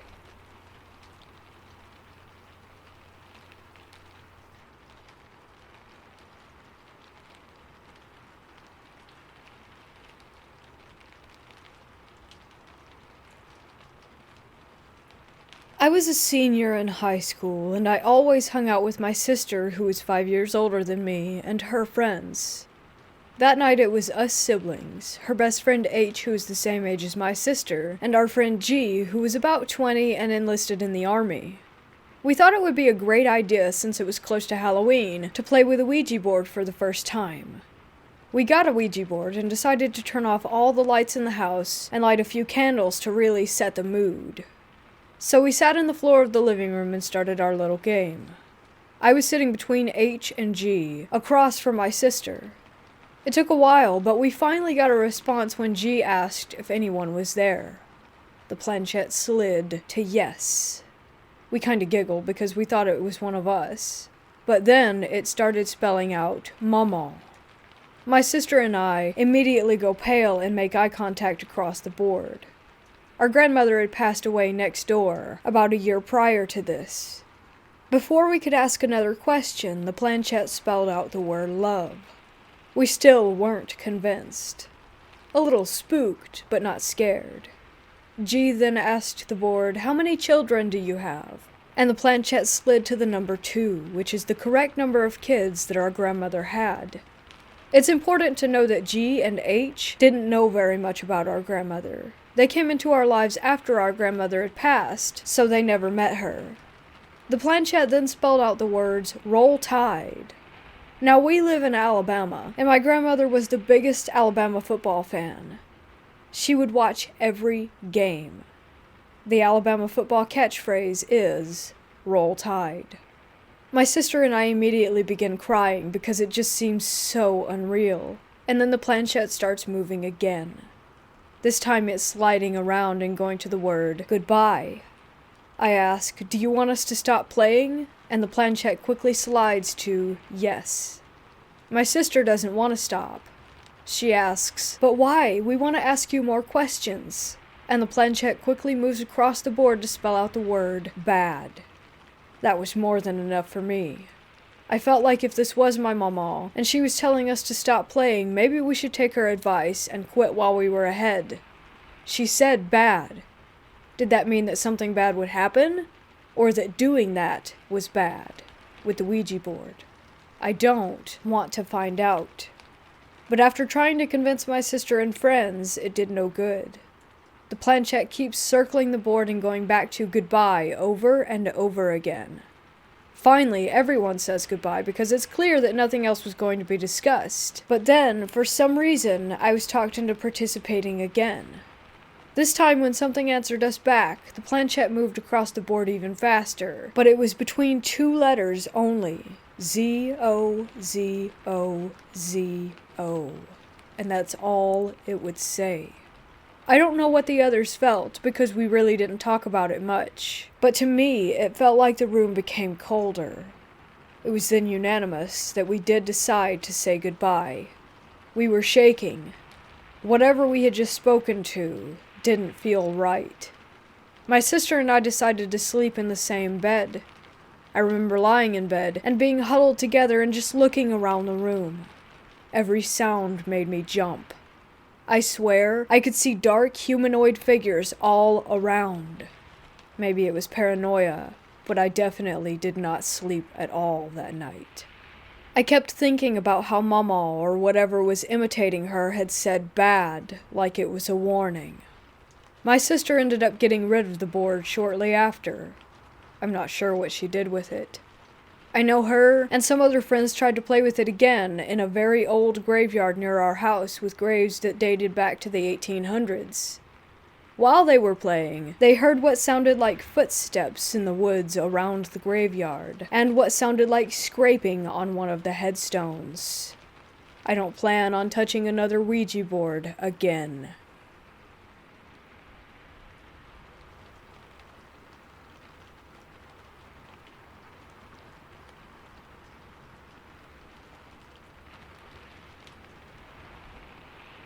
This happened a few years back, on my spring break, senior year of high school. I was hiking part of the Long Trail, which goes south from Glastonbury to Bennington, and it was the usual very cold nights, warm, muddy days Vermont usually has in spring, so pretty fun to hike in. I was going to take a day and rest my feet, go swimming in a pond and cool off, so I took a detour onto the Bald Mountain Trail. I got to my campsite around 5, and the sun was setting, so I set up my hammock and rain tarp and made a fire. I made some mountain house beef stroganoff and decided to just lay down and watch the flames. I hadn't seen anyone since before noon, which is unusual because it's a pretty well-traveled section of the trail. I started to get really uneasy, and it definitely felt like someone was watching me from a distance. I ended up sitting with my back against a maple, facing the fire and holding my camp knife. A few hours later, 9-ish, I heard a really loud crash in the woods, like a plane falling out of the sky or a freight train right next to me. Then dead silence. No wind, no leaves, no owls, just absolute quiet. I remember getting really uncomfortable and shouting out to see if there was anyone out there, but I just started hearing a really subtle, droning noise, like a key being rubbed on a brass string or radio static, but super low-pitched. I didn't sleep at all that night. I just watched the moon go really slowly over the sky and the sound get quieter as it got lighter outside. When I could see well enough to walk, I picked up my gear and sprinted back to the main trail and found some people up early and hiked with them all the way back.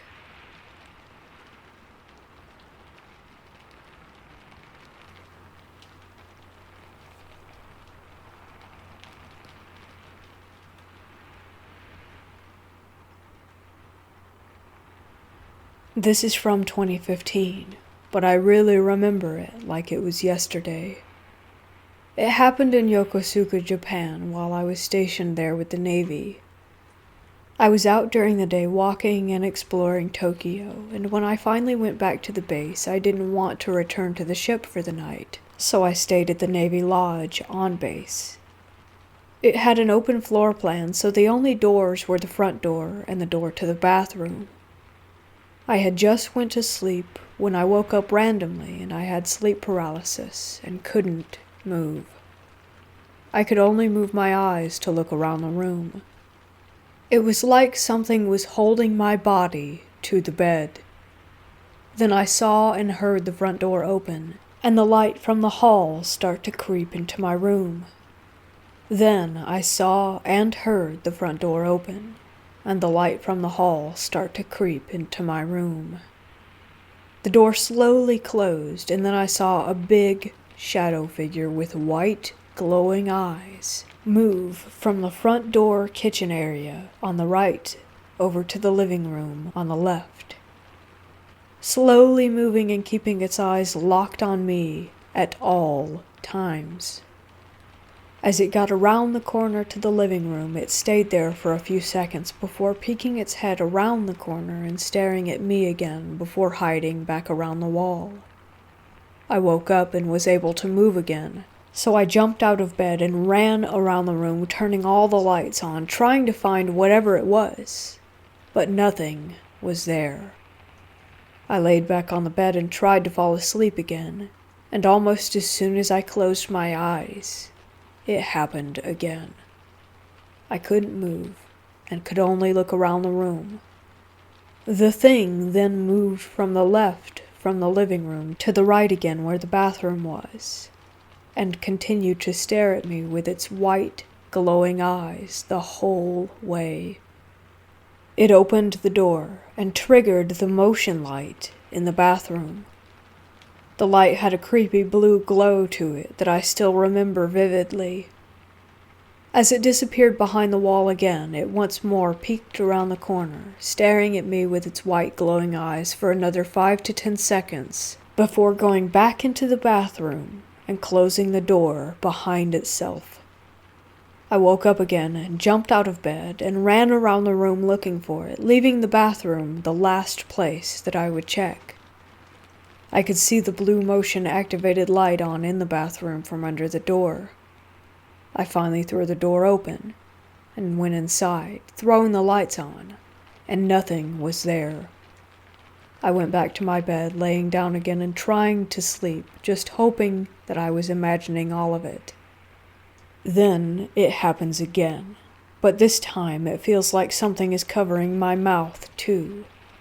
I can hardly breathe as I see the bathroom door open, letting the blue light seep into the rest of the room as it moves around the corner staring at me with its white glowing eyes, as this time it moves to the foot of my bed, standing there for a few seconds and then, almost as if it's extending its body, stretches all the way to where it's only a few inches away from my face, staring directly into my eyes with its own white, glowing ones. I'm trying to flail my arms and scream out at it to leave, when I'm finally able to get out a "fuck off" before it disappears right in front of me.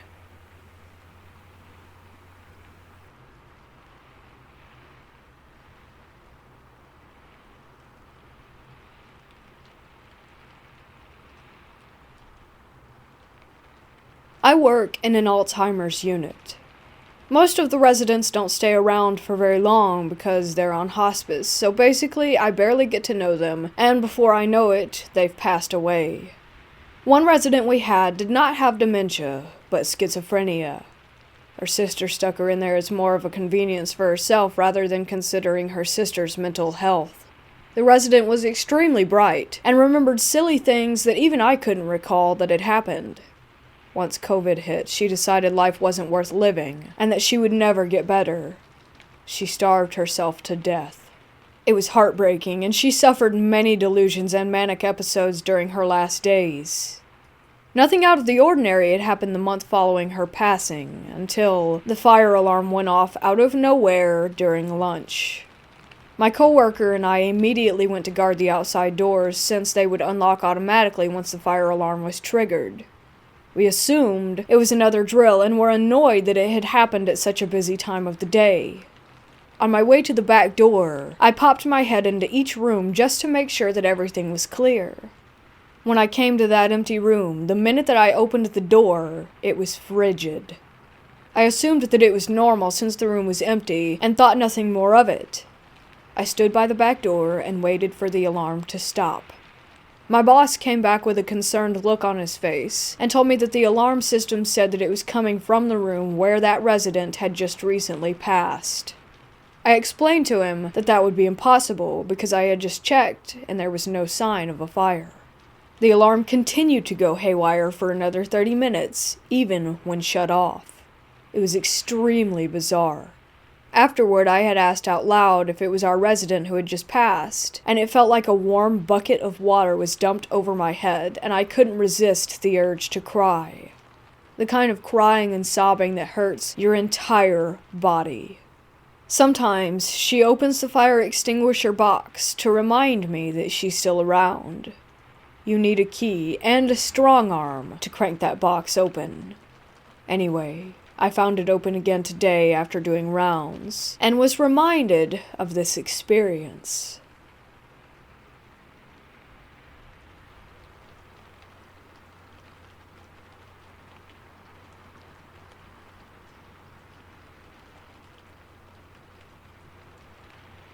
This happened about 2 weeks ago while my brother and his wife were at a party. My own wife and I get called to babysit my nephews and nieces for these sorts of moments by all of my siblings. In this instance, when we were asked to babysit my 5-year-old nephew, his 3-year-old sister, and his 6-month-old brother, we happily obliged. They live in a newish, 10-year-old house, and the only significant location near it is an important cultural site for the local Cree peoples about 10 kilometers away. The hard work was done for us, as the 5 and 3-year-old were asleep upstairs before we arrived. The baby was not fussy but would not sleep, so we were hanging out with him on the main floor. As the night dragged on, around 10:30 I heard a baby crying upstairs. Thinking the 3-year-old must have woken, I left the happy baby with my wife and went to check on our niece. My wife heard the crying as well and asked me to go check. On my way up the flights of stairs, I definitely heard crying from that floor, and I pushed my head into the kids' room to listen. The crying was still going on, but both kids were sound asleep. The sound was coming from across the hall, the nursery, so being quite confused, I moved toward that room. The crying ceased about midway between the door and the crib. Seeing the room was empty, I immediately began trying to explain it to myself. I picked up the baby monitor unit in the room to make sure that it wasn't picking up an errant signal from another house. It was not on, and didn't have a speaker anyways. There were no toys that made that noise around, and no TVs or devices that might play those noises in the room. I stuck around to listen a while longer, but nothing came of it. My wife was baffled and a little spooked, as she had clearly heard the crying as well. Nothing happened the rest of that night, and my nephew is still just the same wonderful kid that he has always been, so I guess no harm, no foul, spooky ghost. My brother and his wife went white when I told them about it at Christmas, but to my knowledge, it is the only thing like that that has ever happened in their house. His house has no history and had also been smudged, so no advice is necessary from anyone. I just thought y'all might appreciate a wholesome, unexplained experience.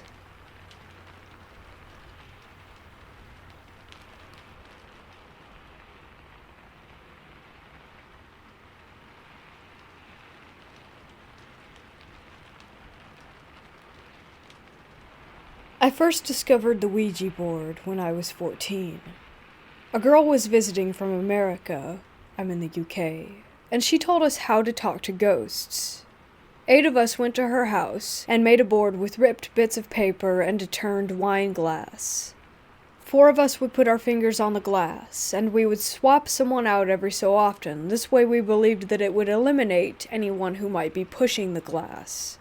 I'll add here that the finger that had been in the glass always felt cold afterward. Don't know if others have noticed this. The first few days were spent asking silly questions like, does so-and-so fancy me, or who will I marry, etc. On the 3rd day, things took a darker turn, and we started getting responses told to us without asking. It started saying things like, so-and-so will get run over, and X will die of cancer, and other really freaky shit. This scared us, and we stopped playing. Years later, in my early 20s, I shared a flat with my brother and boyfriend at the time, and bored one night we decided to do a Ouija board. So we made a board, as I had when I was younger, and set to it. It didn't take long for the glass to move, and we asked who it was, where they came from, and how they had died. It told us its name was Bill. He was an old hippie, and he had died from an overdose. Anyhow, things went on for a while, then my boyfriend, who was convinced that we were the ones pushing the glass, said if there's really a ghost here, prove it. I kid you not a second later, the lights went out. At that time, I had one of those old-fashioned meters that you had to put money in, so after my initial shock, I reasoned that I needed to put a coin in the meter, and stood up to do it. But before I got to the door, the lights came back on. Somewhat spooked, I sat back down and me and my brother put our fingers back on the glass. My boyfriend point-blank refused. The glass then spelled out, "Chilly trick, hey." After that, it kept going in circles and moving toward me, so I decided that enough was enough, and said goodbye. A few years ago, after Facebook started and I got back in touch with my old school friends, I heard that one of them had died of cancer in his late teens. Not sure about the other prophecy, but I know that I'll never do a Ouija board again, and I firmly believe that we do tap into forces beyond our five senses.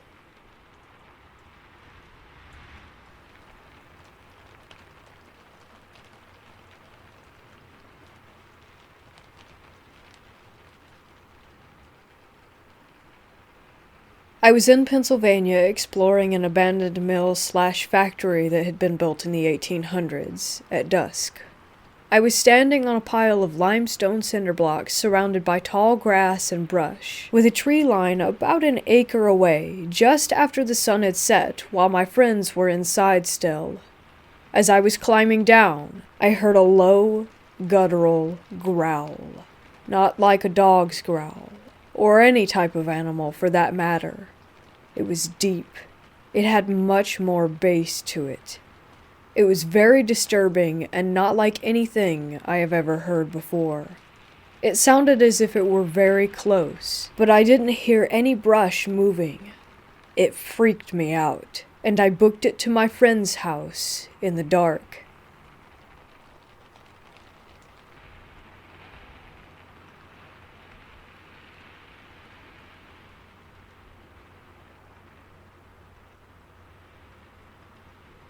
For context, I don't normally have a problem with sleep paralysis, and actually had to look it up to see if that's what I experienced. This past Saturday evening, my wife and son went to her mom's to use the pool and ended up staying late. I was home alone. I did some chores and ended up downstairs with the AC on and watching TV. I wasn't physically tired from chores, which was putting a load to wash, taking out trash, and cleaning up the kitchen counter. The next thing I know, I am deep asleep, although I'm mentally awake. I try to move my body and cannot. I can think like I'm awake, and I can hear myself groaning. I can see my room, and I'm lying on my sofa. It's dark outside, and I have the overwhelming feeling that there is someone in the room with me. I'm struggling to wake myself, and I can't. I know I'm laying on the sofa. I can hear the TV. I have consciousness of my surroundings, yet can't shake myself awake or move my body. I have this terrible feeling that there is someone on the other side of the room. My den is very long, with a family room attached to it, but I can't move my body to see who is there. I get the feeling like if I don't move, something bad is going to happen.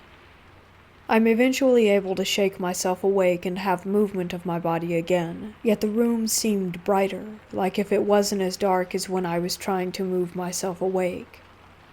I don't see anyone there with me. The TV is still on, and I know that it was the same program that I heard in my paralysis state.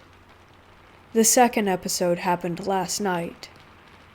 My son was in our bed, so I went to his room to lay down as I got tired of him taking over the bed.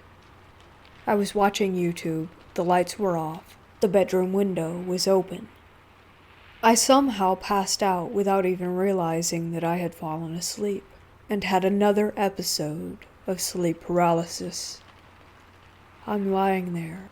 I can hear the fan and the iPad playing a commercial between videos. Again, I get a sense of foreboding. Someone is at the window, then something moved in the room. I think the closet door creaked. I'm trying to shake my body to move, and I can feel my heart pounding. I eventually make my leg move off the side of the bed, and I must be making grunting noises, and trying to move my foot to touch the floor. Then I'm able to turn over, and I sit up.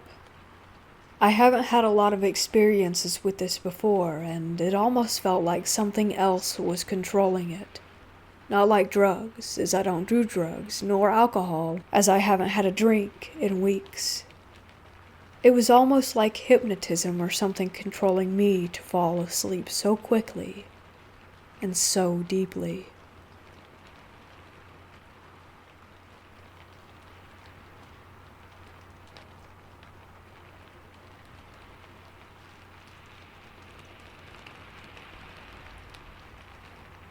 10 years ago, when I was about 16, I started babysitting for a family that lived in my neighborhood. They had a sweet 7-month-old baby girl that I would babysit every now and then, and 2 dogs that were also very nice. Despite them having a nice house in a nice neighborhood, I still got a very weird feeling when I was in their home. It was almost like I was being watched or felt a presence there. Whenever I took care of the baby or their dogs, I would never want to spend longer there than needed. One night while babysitting her, about 2 years old, she asked to go down to their basement to play with Play-Doh. I said yes, and we went downstairs. I got a very weird feeling when we went down there, but I still got out the Play-Doh for her. We were playing for about 2 minutes before she came over to me and said that she was scared. I asked why she was scared, and she said that the man was scaring her. I said, "What?" Because I thought that I had heard her wrong the first time, and she said very clearly, "The man is scaring me." She then asked to go upstairs, and I said yes, and she bolted and ran up the stairs and left me to clean up the Play-Doh. About 6 months after that, the family asked me to care for the dogs while they were out of town, and I said yes. I ended up burning some sage and asking the spirit to leave the space. After that, I didn't feel the presence as strongly. It was to this day such a weird experience, and I still have no explanation for why that all happened.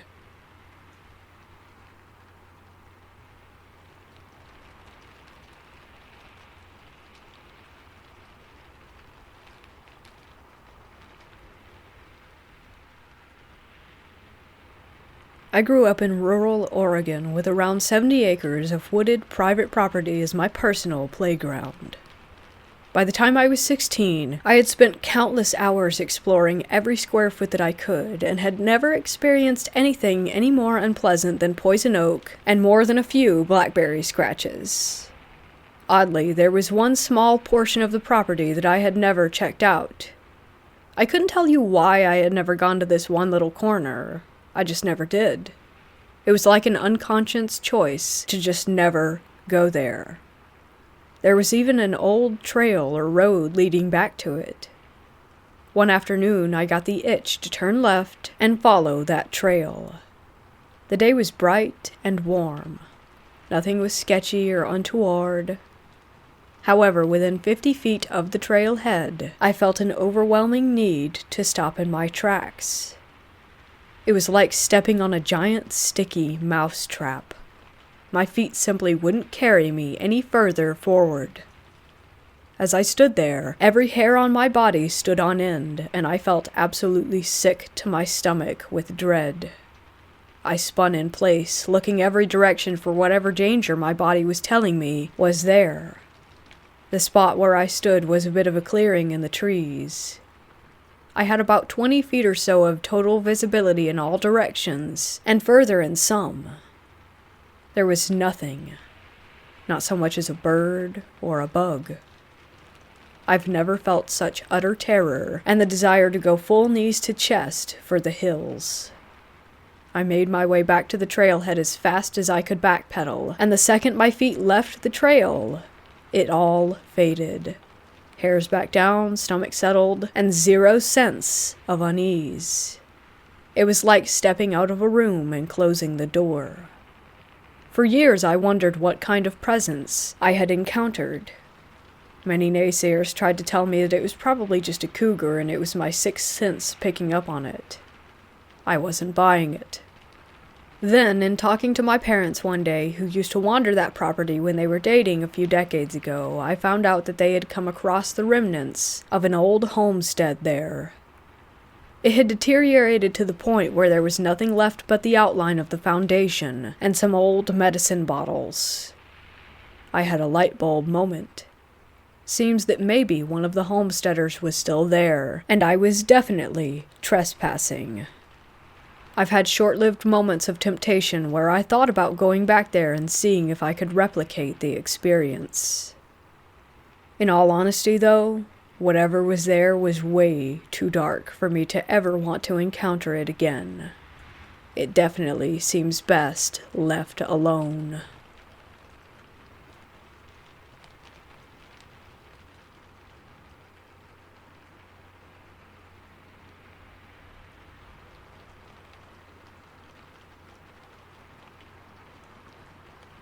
In the fall of 2019, I started babysitting for a new family. They live in a house built in the 1920s. I've always believed in angels and demons, not necessarily just ghosts. One of the first times that I was babysitting the 3-year-old and the 1-year-old, I was putting them to bed and I thought that I heard someone knocking on their front door downstairs. I looked out the window to see if the parents were home, but there was no one there. I decided to just ignore it. Another time, again, I was putting them to bed, and I heard what sounded like a man and a woman having a conversation in the kitchen. Again, I looked to see if the parents had just gotten home. They hadn't.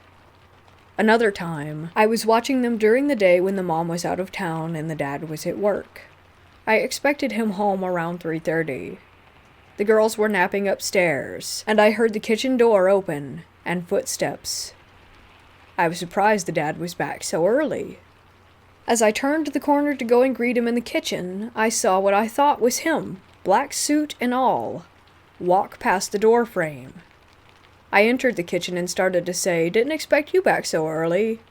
But there was no one there. The last time I ever babysat them, I was playing in the backyard with the girls. Let me remind you that the oldest one is 3. She is constantly scared to be alone or in the dark, which I thought was strange because usually at such a young age, kids haven't had any experiences to make them this frightened. She said to me that day, "I saw Slender Man in my bathroom mirror, and he waved back at me." I was terrified. I asked her to repeat what she had just said multiple times. Slender Man. She is 3. There's no reason for her to already know what that means.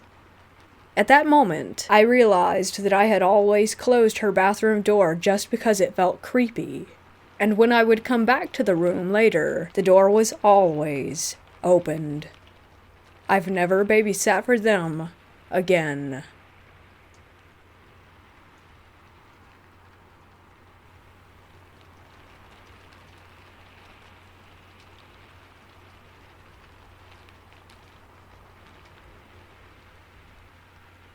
So, since my medication changed, I haven't been experiencing sleep paralysis that much anymore.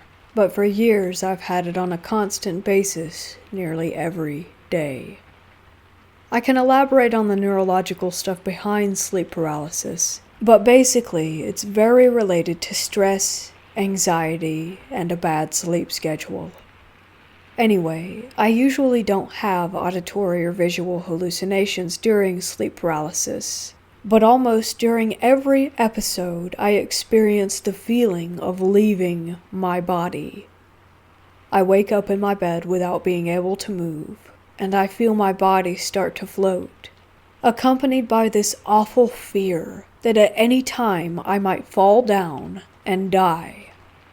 Sometimes I even get to actually see my own body sleeping on my bed from above. But it's always hazy, and I can't actually make out any of my physical features. I simply know that it's me on the bed. At other times, I have the same feeling of leaving my body, but instead of floating, it's something pulling me by the feet and dragging me out of my bed. I don't see anyone. It's just the feeling of being dragged. I would love to know if anyone else has experienced this during sleep paralysis. Is this merely a symptom of it? Or could I really be having an out-of-body experience? I'm Catholic, but not very religious at all, so I'm wondering about other spiritual possibilities.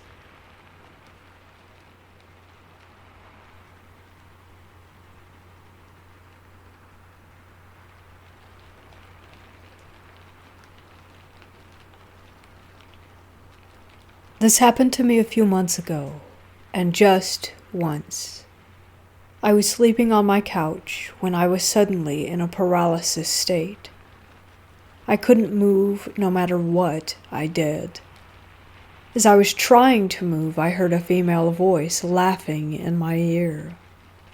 I couldn't see them, but I clearly heard that they were laughing. I tried to scream, but couldn't let out a sound.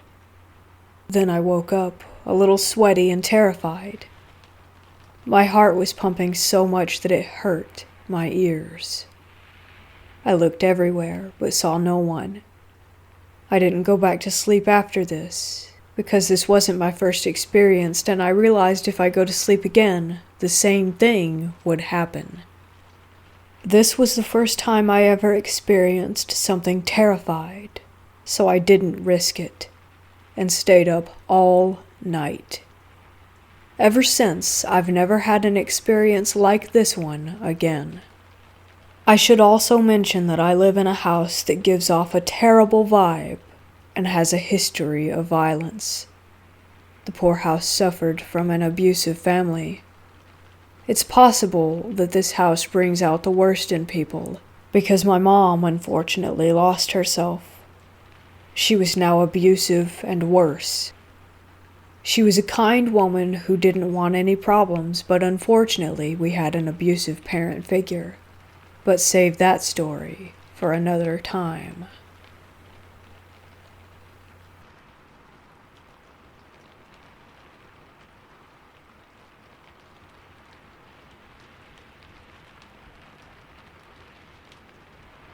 So I found this old, abandoned, broken-down house in the woods close to where I live.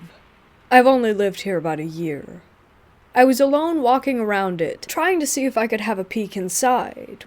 While I was walking around and whatnot, I felt a bit scared, but I pressed on. I found a way in, but it smelled so much of mold that I just decided not to bother. Anyway, the point of the story. When I was about to leave, I felt this sensation of sadness wash over me. I stopped and turned around and looked at an open window of the house from about 10 meters away. And I swear that there was a woman who stood there being in pain from the state of her house. I stared and was almost about to cry for a few moments as I walked away, but then I stopped and looked back again. I almost felt drawn to the house, not wanting to leave. But as soon as I got away from it and was walking back home through the forest, the feeling of sadness left.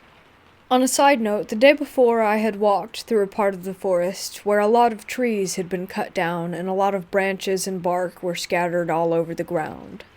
There I also felt such sadness, as if the trees themselves were crying. As I'm writing this, I realize that I sound kind of insane, but I have never really felt this way before, and I feel normal like one day later, like today.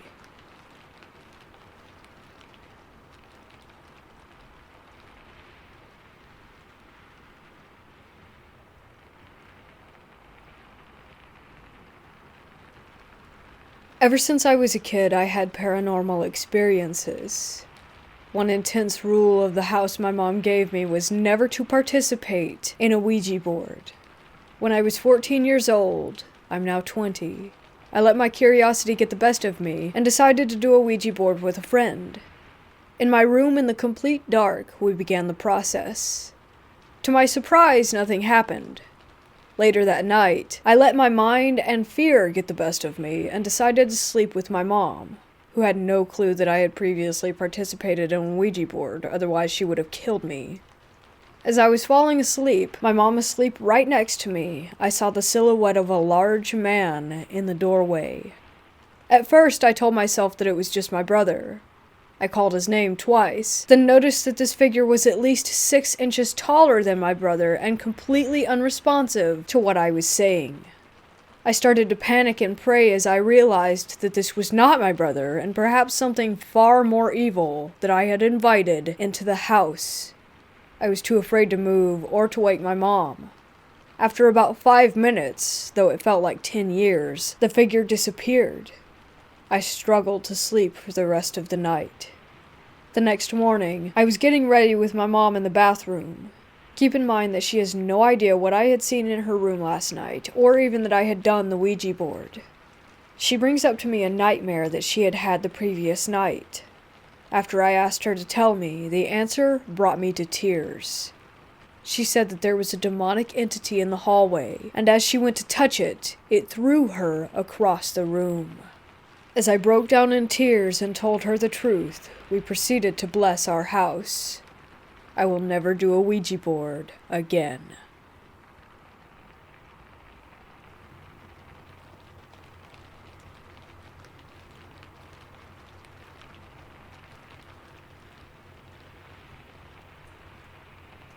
A good buddy of mine, Andy, and I went for a hike around our local quarry.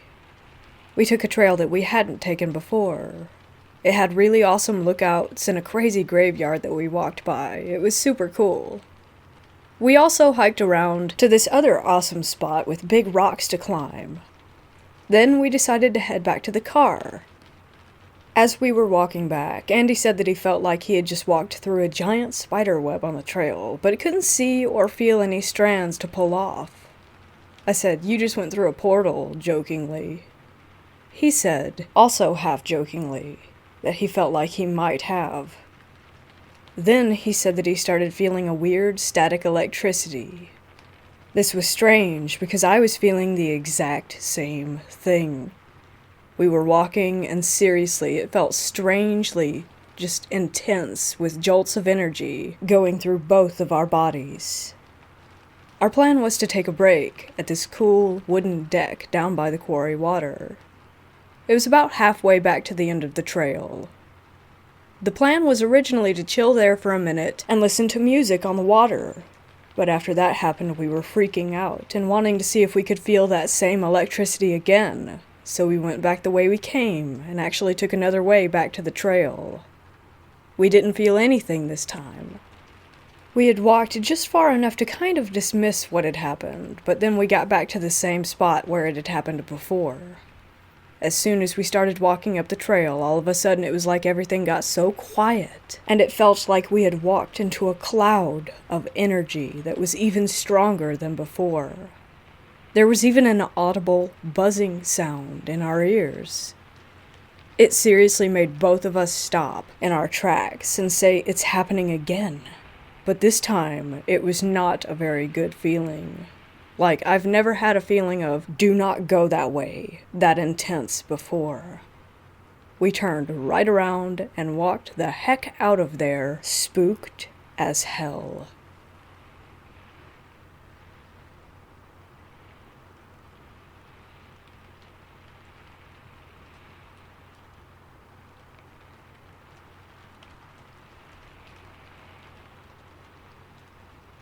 I've been a babysitter a bunch of times. Sometimes I take care of the kids of my mom's friends, other times I take care of my little cousins. I really liked to babysit all of my kids, because it usually went smoothly and none of them were problematic to deal with. One time I was babysitting my little cousins, who at the time were 6, 4, 2, and 5 months old. My aunt told me that the baby monitor needed new batteries, so I decided to just check on the baby from time to time. The night went as usual. The bigger kids ate dinner, played a bit, then watched some cartoons, and fell asleep a few minutes after. I was downstairs just texting with some friends and tried to listen carefully in case my baby cousin made any sounds. For most of the night, I thought I heard the baby making sounds, so I kept going in there and checking on him.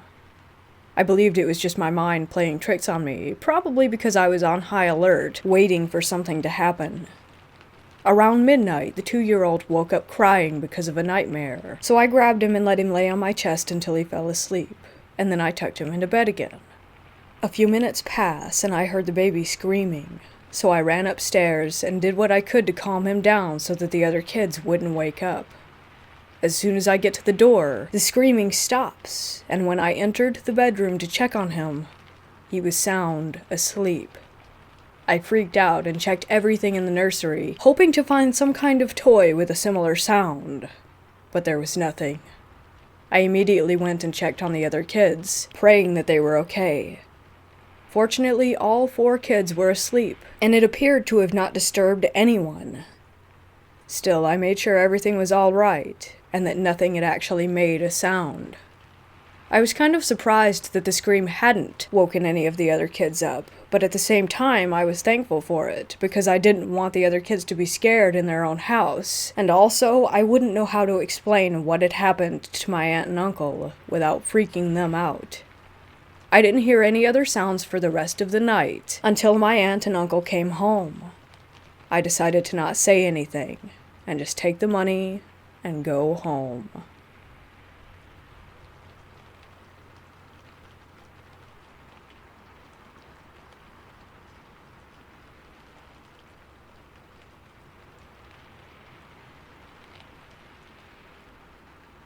About 4 years ago, I took my dog for a short hike. It was about a mile walk from the car to the beach along the Strait of Juan de Fuca in Washington state. The trail led us through the tall cedar trees, and then to a large clearing which led to the beach. My dog and I played on the beach for a while before I decided to head back. We stopped and took a break at a picnic table in the middle of the clearing. My dog, being the monkey she is, was standing on top of the picnic table looking around when she fixated on a spot across the field and her hair rose on the back of her neck. Always one to trust my pup, I became extra observant. As we stood there, a black mist appeared out of thin air to our right. I watched as it took on a long form roughly the size of a human. It glided across the trail and dissolved. It was really like looking at a small black translucent cloud. It scared the crap out of me and my dog, and I boogied back to the car. I've never found an answer to what the black mist was.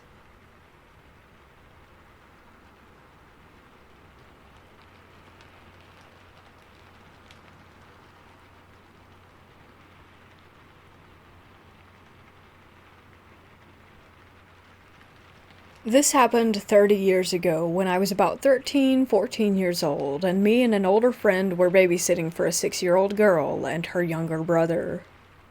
We had been told that sometimes the girl complains about seeing a ghost man in her bedroom and upstairs at night, and that he comes out through the attic door. Now, I didn't believe a word of it.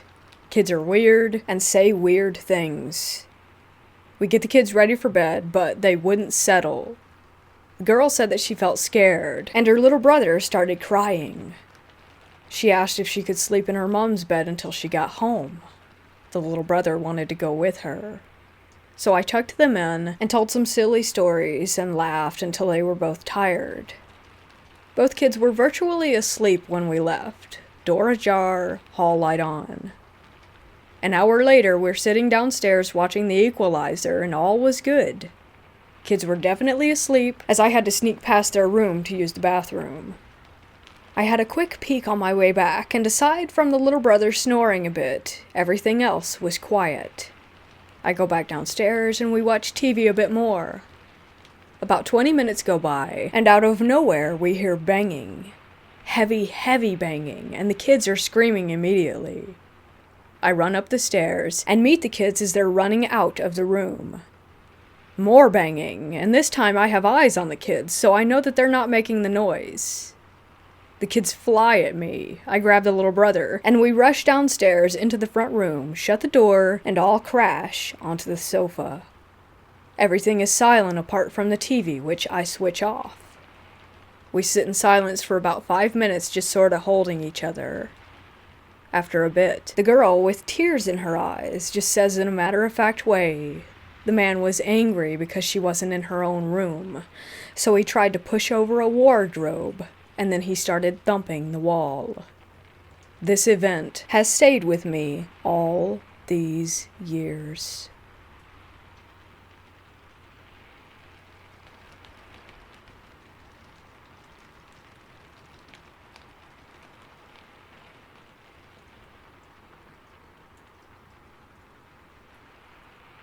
I had to have a Ouija board for Christmas. My wife refused to buy one, so I did it anyway.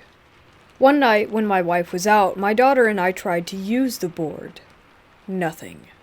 The planchette didn't move at all, or if it did, I could feel my daughter pushing it. As I suspected, it's just a parlor game. Move ahead 2 weeks. While working in the garage on a guitar amplifier that I was building, I had a very strong feeling that I was being watched. As I had spent many hours previously on this project without any sensations, this was disturbing.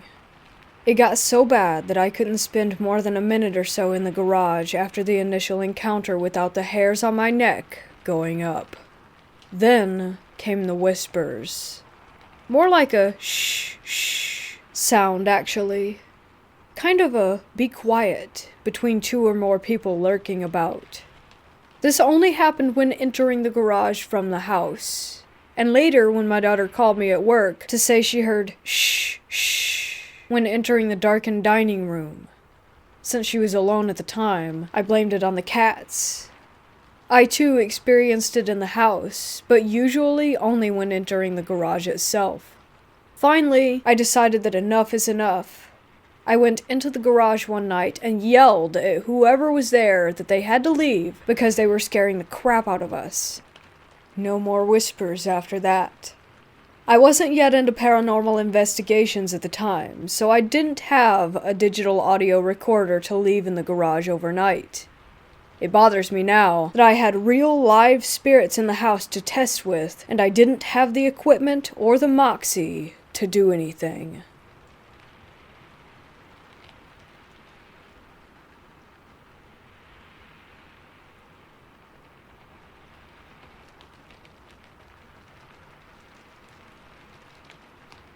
Me and some friends went to an abandoned mental asylum at night, not really expecting much.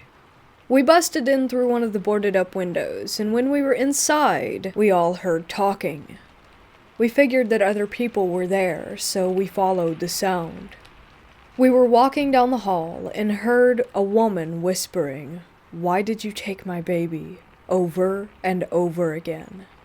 At this point, I was visibly shaking, and we all believed we found where the sound was coming from originally. We go to this room, and there was a huge cage. It looked like one of those pet carriers, only human-sized. I don't know what actually happened that night. I don't really believe that dead people were talking in there, but the sheer creepiness of it all was just too much.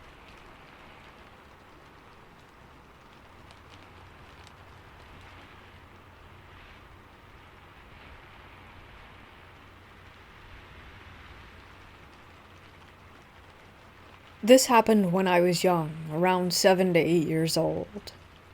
I was napping in my room that I shared with my younger brothers. Our bedroom consisted of only 3 mattresses put on top of 2-inch wooden panels and a child-sized wardrobe. There was also a floor-to-ceiling window that was strictly for decoration and couldn't be opened. When I woke up from my nap, my babysitter, she was a live-in, was folding our clothes. I talked to her for a while, and then went out to get a water. I don't remember what, but I needed to talk to her after, so I went in again. But she wasn't there. I remember thinking that it was weird. There had been no sound of any closing or opening of doors in the 5 minutes when I had left the room to go get the water. I proceeded to ask every person in the house if they had seen her. None of them did. So I went inside the room for a second time, thinking maybe she somehow was just hiding for some reason. But I still couldn't find her. I went out again and searched the house, before eventually going back to the bedroom for a 3rd time, and there she was, sitting in the bed, folding clothes like nothing had happened. I asked her where did she go. She replied, and I quote, "What are you talking about? I was here the whole time. I was shouting at you and asking you why you kept going in and out of the room, but you didn't answer me." She thought that I was pulling a prank on her, and I got reprimanded. There are still a couple of other incidents that happened around her, and to this day, I can't explain it at all.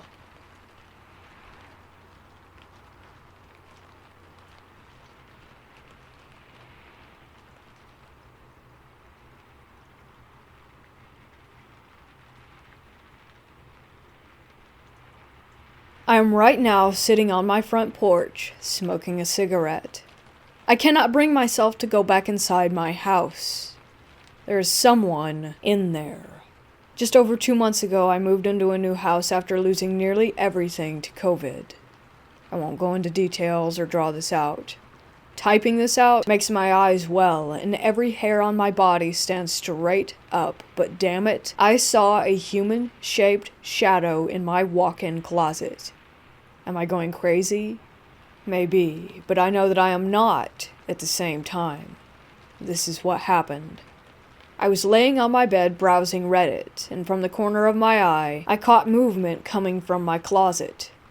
Within literal milliseconds, I turn and see someone standing inside of it, looking right at me.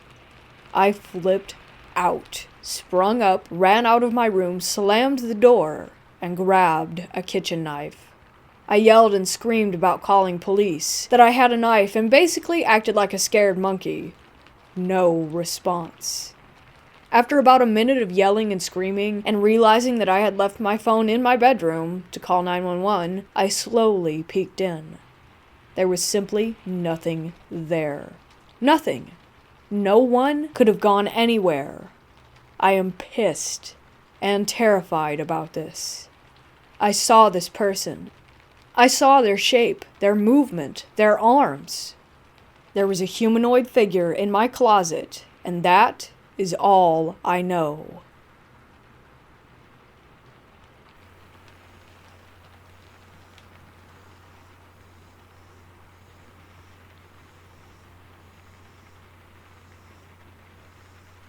About a year ago, I bought a house and started living alone.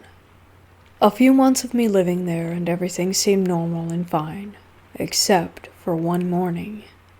On that morning, I woke up and felt like I was pinned down and that my bed was moving towards the door and back toward my wall. All I remember is trying my hardest to move, but I felt paralyzed.